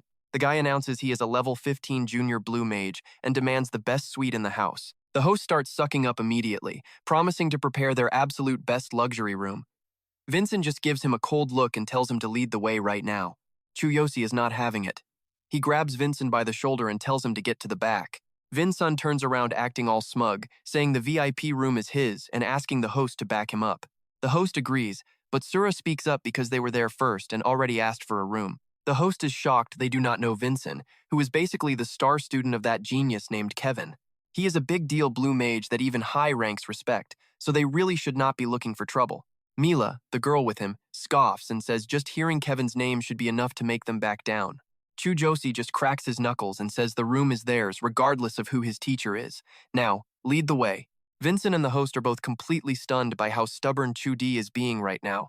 Vincent laughs like a villain, warning Chu Josi that he will be banned from every single node for this disrespect. Unfazed, Chu Josi grabs Vincent by the collar and tosses him like trash, making his final decision very clear. The host freaks out while Mila rushes over to help Vincent up, screaming his name in a total panic. Vincent snaps back up, screaming that Chu Josi will pay for this and he will never step foot in a node.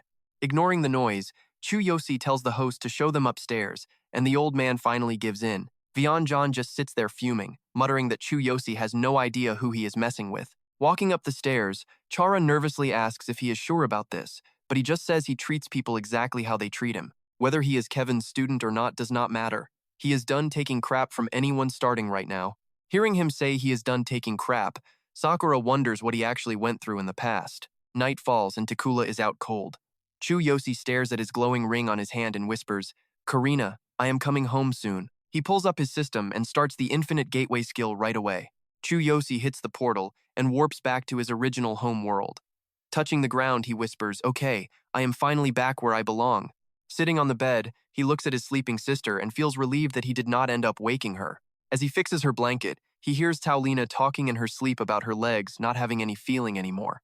She keeps talking in her sleep, saying it is okay if she cannot stand, as long as he is not sad. She will not let her disability break her because she refuses to be a burden on his life anymore. He notices that her old crutch has been fixed up. He wonders if Carolina actually fixed the crutch herself, seeing how she takes such good care of all her important things. He lets out a soft sigh. Tucking her in, he whispers that she is so strong, he will not let anyone hurt her ever again. No more pain. He pats her head and promises to heal her legs and bring back that beautiful smile she used to have. Instead of sleeping, Chu Josi pulls up his system to check out his current stats. Messing with the UI, he is glad he can store gear in the inventory and plans to upgrade it all soon. Now that he is home, he is going to handle things properly. Next morning, Karina feels something is off with her brother. She looks worried and asks him if something happened. She says he looks like a totally different person overnight. He just grins and says he got a haircut and worked out. System shows level 12, Black Fox camouflage armor, and the Blood Rain weapon is ready for the next fight. Equipped with lightning skills and 16,000 combat power, he stands there while Karina says he looks way taller and more grown up than before. He just laughs and tells her to stay safe and wait for him in class after school is over. Remembering the bullies, Karina nods and heads off. At school, Mila and Vincent give them a nasty look. Karina ducked her head in terrified silence. While Chu Josi shot them a cold stare, Vivian realized Karina's brother looked way tougher now, but Mina snapped at her to just shut her mouth already. Josi promised his sister no one would ever mess with her again. Karina nodded along, wondering if becoming a hero was why he had changed into this totally different guy. Passing by Mina and Vivian as they looked away, Karina felt a weird vibe. She thought to herself that their attitude today was honestly just super bizarre. Mina simmered with rage, swearing she would use Billy's family connections to crush those two siblings. Meanwhile, Josi and his sister disappeared into the crowd and headed for class. In class, the group was gossiping. Kajimai warned everyone not to start beef with Josi, while Siru looked genuinely rattled after their last intense confrontation. Lily screamed that they only lost because they underestimated Josi. She swore she would never fear a guy who used to serve her and started plotting her revenge. Siryu tried to claim their sneak attack just failed, but Hilly shut him down, saying it was purely their own fault for being so careless. Suddenly, Kama pointed toward the door and announced that Chu Josi had finally arrived. The whole group peeked out to see Josi chatting with Lian Lin in the hallway. Sweating bullets, Siryu muttered that Josi looked like a completely different person, which left him totally shaken. Rail just watched him and decided to keep his mouth shut. Miss Lily stepped up to the podium, announcing the Future Star Tournament was starting soon and asked if anyone was brave enough to sign up. She looked at the class and explained that plenty of neighboring schools would be competing too. The school really wanted students to give it a shot because it was a chance for everyone to shine bright. Slumping in his seat, Le groaned that this competition was only for the hero class. For regular students, entering was basically a waste of time. Every year, the regular class gets smoked while the hero class takes all the top spots. Entering just means losing face and wasting time. Siru agreed, adding that with so many other schools competing, winning was practically impossible for them. Like last year's marathon, our guys didn't even hit the halfway mark before the other school's hero students crossed the finish line. The class started buzzing. Everyone complained about not wanting to lose, saying the hero class should just represent the school and be done with it.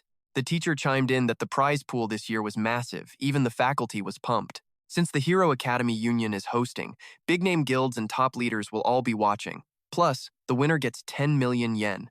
Once they heard 10 million yen, the room went wild. Not to mention the heavy hitters from the Hero Academy Union showing up. If you catch their eye, you could get scouted or even fast-tracked straight into the Hero League with a bright future.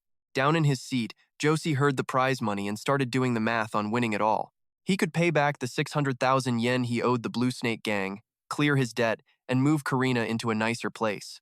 Plus, getting noticed by the union meant extra support. His eyes sharpened this cash was way more real than anything he dealt with in his previous world. He and Karina needed that money for a better life. He had to snag that 10 million yen and that opportunity. Lili leaned back with his arms behind his head, killing the vibe by shouting that none of them would ever see that prize. The hero class geniuses would dominate anyway. Siri agreed normal students couldn't compete. The mood in the classroom took a total nosedive once again. People shook their heads, saying hope was useless since they stood zero chance. The teacher just tried to encourage them, saying that showing up was what mattered. Someone else added that if hero students from other schools showed up, they'd be completely cooked with no way to win. Suddenly, a hand shot up in the middle of the class. Josie straightened his tie and said calmly, "Sign me up for this." La slammed the desk and laughed, mocking him for thinking one lucky win meant he was actually some kind of big shot now. Who knew he was still such a dreamer? Did he really think he could hang with the hero class? The whole room mocked him for thinking he could win. From the front of the room, the teacher looked down and asked Josie if he was absolutely sure about entering. He stood his ground, while some guy twirling a pen sneered, telling him not to come crying later. Josie turned and glared right at him. He said coldly, "If I lose, you can have whatever you want. But if I win, you better drop that trashy attitude toward me." Hearing that, the group froze, having no idea how to even respond to him. Lee stood up fuming, slammed the table to accept the bet, and told the class to witness it. He couldn't wait to see Josie fail. Josie just shrugged it off. The teacher called the room to order immediately. She said she'd submit Josie's name and announced a pre-tournament test that afternoon for all contestants. Josie asked a quick question about the test and nodded once he finally understood. Outside Karina's classroom, Josie dropped the news that he was entering. She cheered him on, wishing him the best of luck. He patted her head, warning her he might be home late and to never walk alone. In the hall, students whispered that he was Karina's brother. They never noticed before. But he's actually pretty hot now and looks totally different. He probably doesn't even have a girlfriend yet. Chu Josi finished his talk, gave his sister a quick wave, and dipped. Suddenly, everyone started swarming Carolina's desk. Vivian and Mina watched from the corner, and Vivian looked totally annoyed by the crowd. Mina scrolled through her phone and mentioned that her brother actually signed up. She immediately texted her boyfriend Bai to tell him the news. Bai replied that his dad knows some heavy hitters from other schools who are going to wreck Chu Josi's day. She read the text and smirked, already counting down the minutes until that day finally arrives. Seeing Carolina getting all that attention, she hissed that once they crushed her brother, Carolina's life would be a nightmare. Up in the principal's office, the big guy stared out the window, calling this tournament a massive deal. It is not just a school event. It is a secret power check by the Hero Association and the top guilds. Because how these hero kids perform determines the school's rank and how much funding they get. He got serious and barked that they need at least one kid in the top 5 to secure funding. Someone replied that the hero class is all in, but the regular class kids can choose to skip. The vice principal wiped some sweat and reported that, predictably, almost no regular students signed up for this at all. The principal sighed. He figured those regular kids knew they didn't stand a chance against that massive power gap. He crossed his arms and confirmed it would just be the hero class students competing today. He warned everyone to be ready for the Hero Association rep's visit this afternoon. The vice principal looked pale and wiped his forehead, but insisted that the preparations were all set. But there was one exception. A regular student named Sukir Chu Josi actually signed up to join.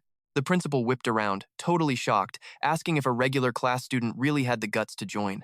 By that afternoon, the testing area was buzzing as the elite fighters started their warm-ups for the tournament. Word started spreading through the crowd that some random kid from the regular class was actually showing up. Everyone was legit shocked that he actually volunteered for this suicide mission.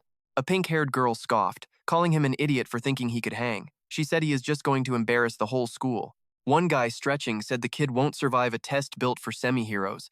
These are elite young talents born with natural power who were destined for combat. These hero-class elites get all the perks just for being the face of the school's reputation. Someone pointed him out, making the pink-haired girl blush. She admitted the guy was actually kinda hot. The guy kept watching Chu Josi and mumbled that, compared to them, the kid looked like a total nobody. Kazuo checked the list and looked totally disgusted to see a regular student's name on the roster. He complained it was just a waste of time. This guy was the teacher in charge of the whole test. Hearing that, another student smirked, noting that even the teachers know the regular class has zero hope. It basically proves they don't have a prayer of passing this. Up in the second-floor booth, a group was watching. Someone thanked the VIP guest for stopping by the school. A shaky principal introduced the hero class to Chairman Suzuki, practically begging for some expert feedback on them. Suzuki kept it cool, saying the organization expects big things, but he is just here for the show. This guy was Suzuki, the absolute boss and chairman of the entire Hero School organization. The principal beamed, saying it is an honor to meet those expectations while showing off the giant scoreboard. Then the principal gave his deputy the look. It was time. The vice principal grabbed his phone and nodded. Down on the floor, Kazuo got the text. He knew the signal meant it was time to get moving. He tucked his phone away, raised his hand, and yelled that the official testing was finally starting. He barked at the students to squat up and head into the simulators like they were told. Kazuo pointed at the glowing screens, explaining that these 3 machines run test programs for levels D, E, and F. However, things were different today. Since they were mostly elite students, they were expected to hit rank S today. They needed at least 60 points in their teams to actually pass. Chu Josi raised his hand, confused. He said he didn't know about teams since he just signed up today. Kazuo scratched his head. A regular student was annoying, but he figured the kid would fail instantly anyway.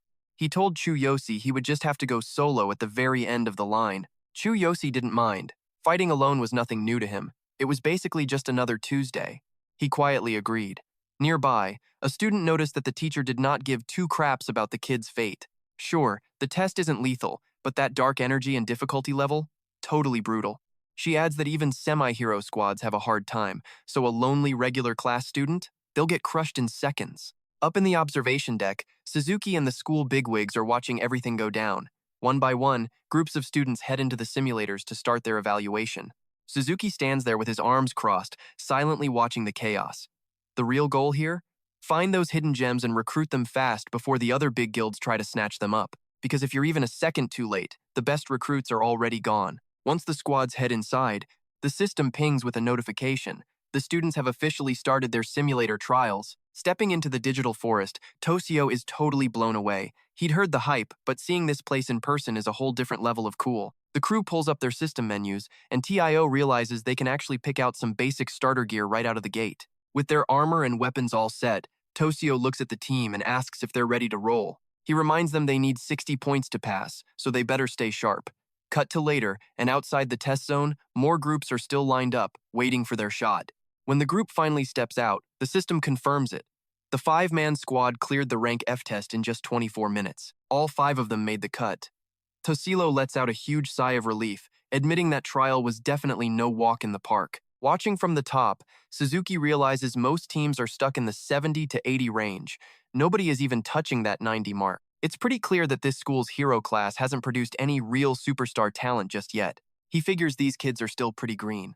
Over the last few years, the highest score anyone's hit was a 93 on the rank E trial, and that was for a duo. Even though it's only 1 rank up, the skill gap between rank E and rank F is freaking massive. Anyone who crushes rank E with a high score is basically guaranteed to get scouted by the top hero academies and guilds. But finding that kind of genius?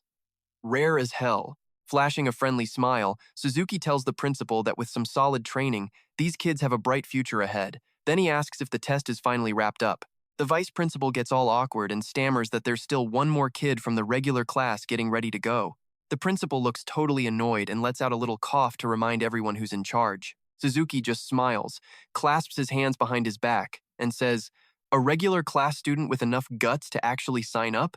That's impressive. Since he's the final one, we might as well stay and see how he does. I mean, if he fails, he's still just some nobody from the regular class anyway." Down below, Kazugo is staring at his clipboard, not even looking up as he announces that everyone so far has passed. Now it's the regular class student's turn. Get in there quickly. And hey, if the pressure gets to be too much, you can bail whenever. Hearing his teacher, Chu Josi just gives a quiet nod without saying a single word. Meanwhile, the crowd of students behind him starts gossiping like crazy. Some kid crosses his arms and mocks him, saying the dark energy in the simulator will make him freak out. Another guy jumps in to agree. They're all wondering how long it'll take before he comes crawling back out. Chu Josi steps into the simulator.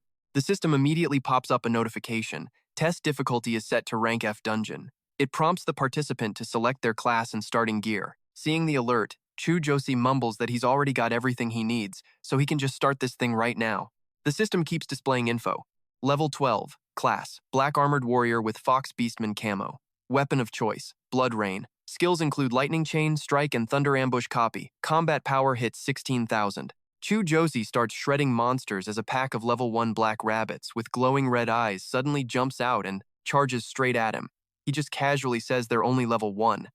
Since this is a semi-hero test, the easy difficulty makes total sense. Without breaking a sweat, Chu Josi finishes off the monsters and keeps moving forward while saying Karina is waiting, so he needs to wrap this up fast. Inside the simulator, a sudden flash of light makes Chu Josi look up. The next monster goes down just as fast. It's just lying there, totally motionless on the ground.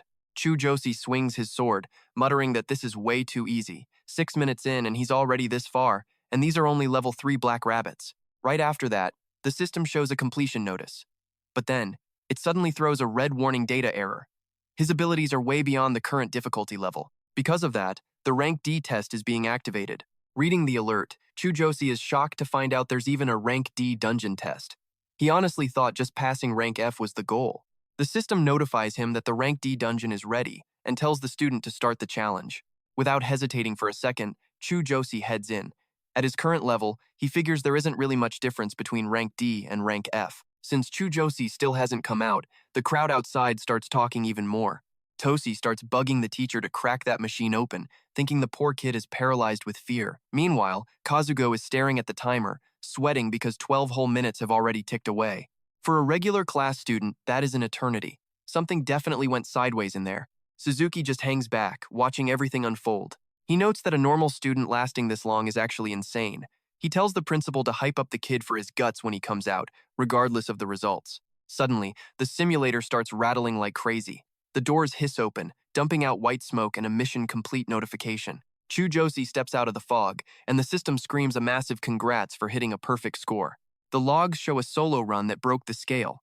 He cleared rank D in just 12 minutes with a clean 100 points. Everyone watching is losing their minds, jaws hitting the floor. Stepping out, Chu Josi just mumbles that the job is finally done. Up in the observation deck, the trio is speechless.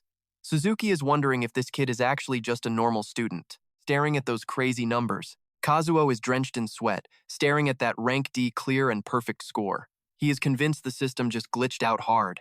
The other guy turns beet red, yelling that the math is wrong. No way a regular kid finishes 2 exams in 12 minutes flat. Chu Josi walks up to Kazuo and tells him the points do not really matter. He just needs to qualify so he can go pick up his little sister. Kugo can only stand there and nod. Just as Chu Josi turns to bounce, a voice calls out for him to wait. Suzuki blocks his path, asking if he really just crushed both the rank S and D tests. Chu Josi confirms it. The vice principal is totally confused, insisting a 12-minute clear for a regular kid is basically a fairy tale and makes no sense. Ignoring the haters as usual, Suzuki asks if his name is Suki Chu Josi and tells him to describe the final boss from the exam. Chu Josi starts walking away, casually mentioning it was a level 6 black wolf. Fast, sure, but weak enough to drop in a few hits. He waves goodbye to the teachers. Suzuki stays silent, processing the answer. The principal confirms the kid is telling the truth. Suzuki cuts him off and tells Chu Josi to go get his sister.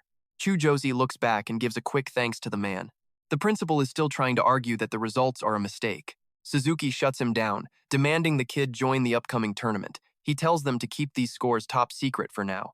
Suzuki stands there thinking, realizing the boss description was dead on. This kid is the real deal. Chu Josi is a hidden genius, a total monster who just shattered every record with a flawless run. He decides to keep a very close eye on him. He is definitely recruiting this genius for the Hero Union. Chu Josi walks down the hall as the evening sun glows. The system pops up his stats one more time.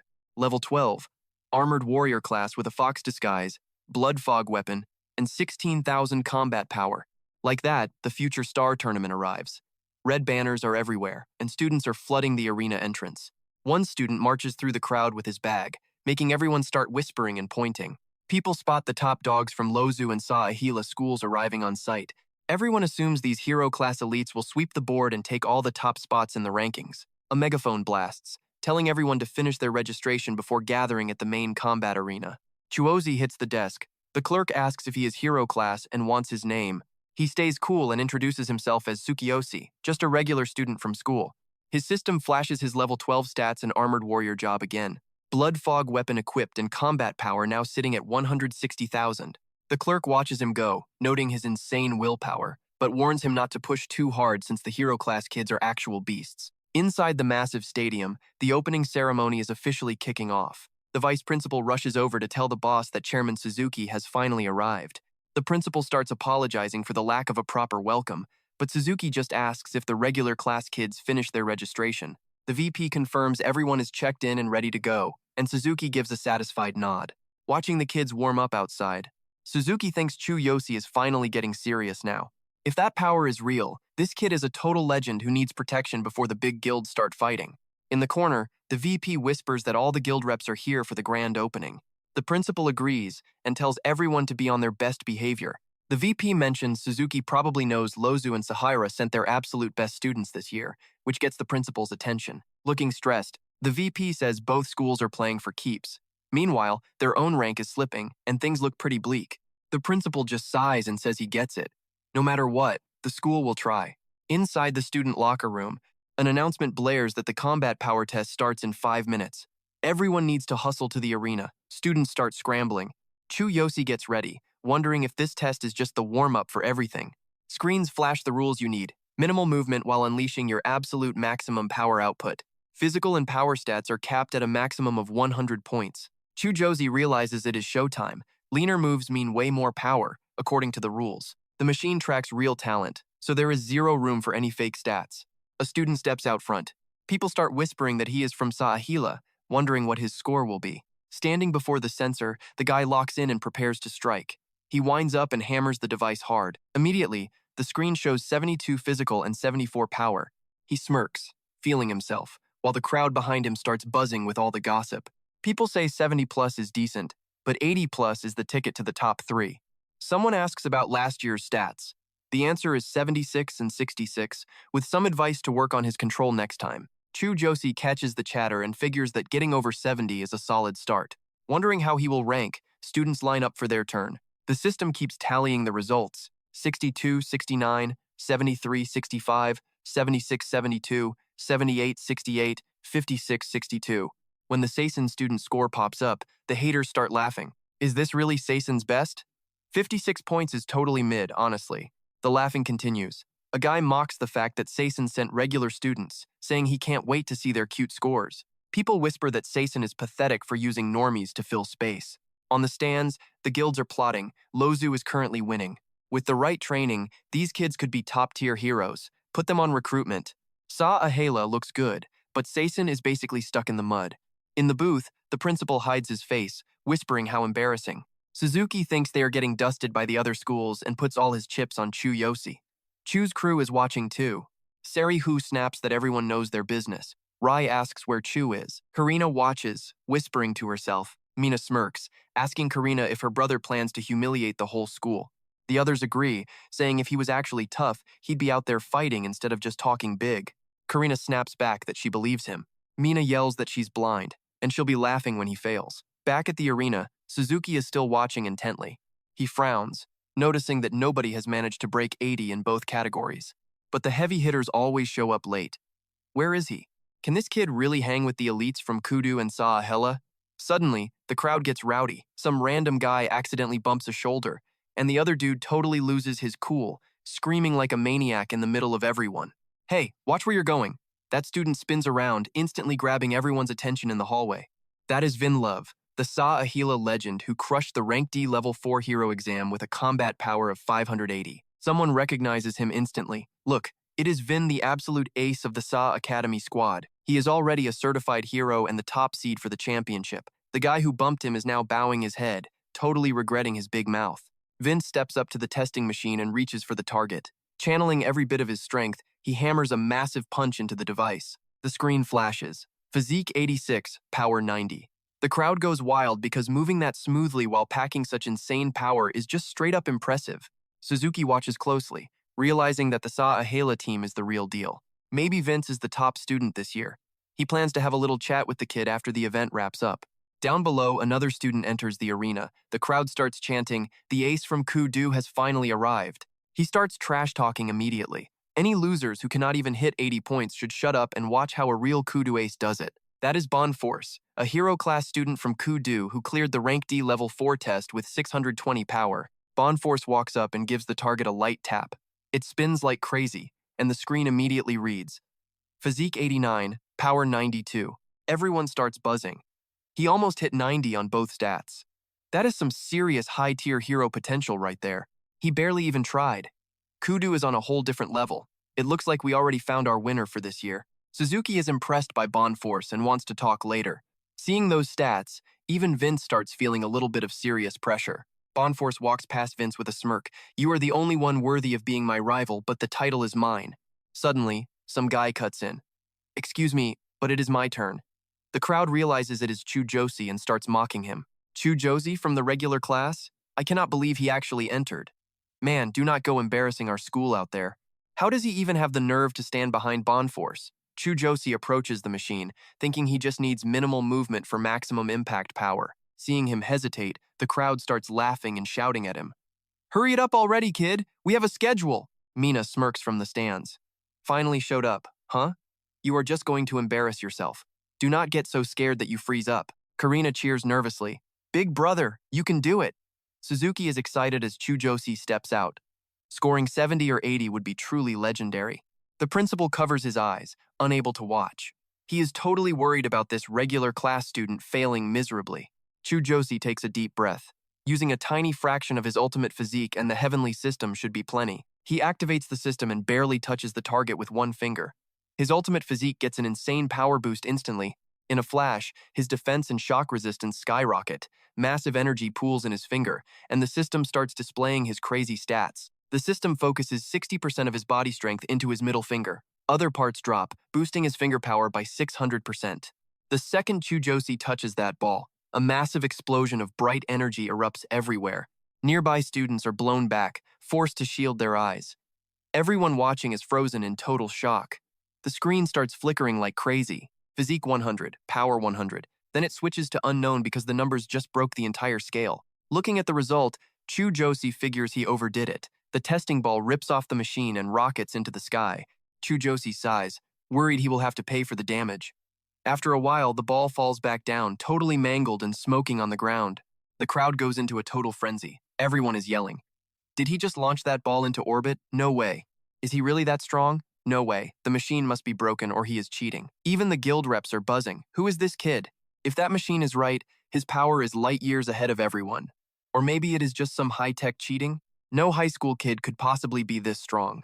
Near the machine, teachers start inspecting the gear and calling it in to the school office for confirmation. Please wait a moment, Chu Josi says calmly.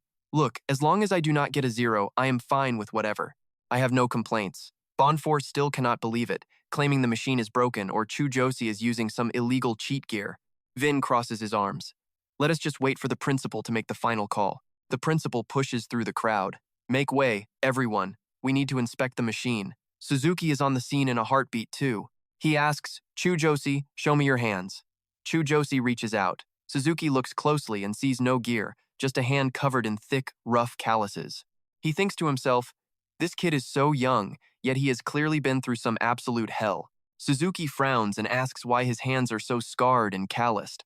Chu Josi answers honestly, I have been working part-time jobs for nearly 10 years. Hearing that, he can only gasp in shock. What? The tech team finishes their check and reports that the machine is working perfectly fine. After pulling the data and double-checking the impact force, he scored a perfect 100 points. The principal can't believe his ears and asks, a perfect 100 in both of his categories? The crowd goes ballistic. You're telling me he's so strong he broke the machine? Rigged. Sane totally faked it. The tech guy asks if something is wrong. Principal looks at Suzuki and says, Chairman, I can't change the score. Suzuki shuts everyone up with a sudden announcement. As the Hero Organization rep, I'm calling it valid. I checked everything myself, no cheats, no hacks, nothing. So, I'm officially awarding Chu Josi of Sane 100 points in both rounds. Bonnie and Vince are floored. No way. Perfect hundreds across the board? Bonnie is absolutely seething with jealousy. He realizes he totally underestimated Chu Josi. No wonder Billy wants this kid taken out of the picture. Bonford is dead set on finishing the job. He's planning to drop him in the next match. The elite students are tripping, unable to believe the chairman's call. One guy finally speaks up. If the boss said it, it's legit. So, regular class 0 Chu Josi is officially number 1 now. The official rankings drop on the big screen. Chu Josi from Sane, 100 points, holding first place. The stadium explodes. Team V is sweating bullets, screaming that being rank 1 is straight up crazy. CU is jaw-dropped. Perfect scores, that's a historical record. Who even is this guy anyway? Karina is losing it on the bleachers. My big brother is a legend. Vivian just stares, totally stunned. See that? Those scores are absolute fire. Karina smirks and says, duh. Obviously my brother is a beast. Mina is grinding her teeth. Why is he winning so easily? This is totally messed up. She pulls out her phone to vent to her boyfriend Billy. Suzuki announces Chu Josi is the only sane student in the top 10. Top seeds get 10 points. Everyone else gets a single point. He knows Sane needs Chu Josi, but the next round is going to be hell. A few moments later, the speakers blast. Time to squad up. Round 2 is a team battle in a simulated monster dungeon. Whoever slaughters the most shadow beasts in 10 minutes wins the whole thing. The kids on the field get hyped. We can still win this if we play as a team. The teacher looks at his tablet and tells Chu Josi, you need 3 people to form a squad, so you're sitting this out. He just nods. Sane's leading. In the corner, Bonnie is fuming. I didn't do a single thing this round. My chance to wreck him is gone. Whatever, focus on round 2. Bonnie tells his crew, let's go. Kolazu is the top dog and we've trained for this. We're taking that number 1 spot. The squad shouts back. Beans gathers his team, saying the competition is tough, but they've got this. The whole team screams their support. We're going all out for Sa Ahila. The Sane team knows Lozu and Sa Ahila are monsters. They're just aiming for the top 10. Someone sighs, we're outclassed, our team is kind of trash. The buzzer rings and the match starts. Teams head into the pods one by one. As they enter, Vale laughs at Chu Josi standing there solo. Guess nobody wants a loser teammate. Chu Josi just chills while kids mock him. No way a regular class kid is that strong. Mina and Vivian tease Karina about her brother being a loner. Karina mumbles. They always underestimate him. While waiting, Chu Josi figures the MVP star depends on the total final score. Whoever dominates this round gets the glory. I just need to lock in that MVP title. If I grab these points, that 10 million yen is mine. Every team starts sweating in the sim. The other schools are trying their best. The system logs 18 Shadow Beast kills already. Team Ahoven is leading with 48. Then Bonnie's screen updates. 60, 2 kills and counting. The crowd watches the big screen. Halfway through and Lozu is crushing it just like everyone predicted. People are buzzing about how Kazu and Sa Ahila have that perfect team flow. Suzuki stroked his chin, thinking Chu Josi might pull a surprise. But in this team fight, it's tough because the regular kids are totally sidelined from the hero class. That's the cold hard truth. Sin's squad staggered out of the simulator, looking completely wiped out. They tapped out at 6 minutes and 39 seconds. Too exhausted to go on, the leader helped a limping Thosy out. Why is everyone trashed? Only the vice captain and I are still standing. At this rate, we're never hitting top 10. Someone groaned from the back. Even if it's just a simulation, the physical strain feels way too real to handle. The captain broke a sweat checking the leaderboard. Kuzu hit 86, and with time left, they'll definitely climb higher. Ahela is at 63, just 8 points behind us. This is seriously stressing me out right now. They rushed the support desk, begging to keep playing since the vice captain and one other guy were still good to go. The teacher shook his head. You need at least 3 people. Plus, even with a full squad, there's barely any time left. The captain snapped, saying they just needed one more body. Suddenly, Thosy yanked his arm and pointed at Chu Josi standing alone. Oh, it's Tsukio from the regular class. The captain dragged Chu Josi over to the teacher, insisting they finally had their 3. Come on, join us. Don't let these points go to waste. Josi shrugged and said no problem. They signed up and dove in. The captain slapped Chu Josi's shoulder. We're set, let's move. The teacher just watched, doubting 3 minutes could change anything now. Inside the sim, the captain barked at Thosy. Only 3 minutes left. Let's go. Thosy gripped his sword, doing the math. We've downed 33 enemies. If we get 10 more, we might actually crack the top 10. Without looking back, he told Josi to just do whatever he could to help out. A swarm of one-eyed monsters appeared. Chu Josi stepped forward and casually told the other 2 to just close their eyes. Thosy looked confused and asked why. Chu Josi started powering up, saying it was for the good of their own eyesight. Just close them and I'll handle the rest. The system pinged, summoning his 4th weapon, the Nether Cold Light Sword, level 12. He donned his black stealth armor and fox beast gear, prepping his chain lightning strike skill for a total tactical ambush. With his combat power hitting 16, the 2 guys behind him covered their eyes, shouting that they still needed 10 more kills to reach the top 10. Chu Josi just said, leave it to me. Suddenly, his entire body was engulfed in blinding, crackling bolts of electricity. One strike to the ground made the earth tremble. He lunged forward, slicing through the mob, focused on tearing through every last one. System triggered his ultimate physique, boosting his power to the absolute max. A lightning trail followed his blade as the kill counter exploded. 43, 73, 103, 180, 240, and finally 330.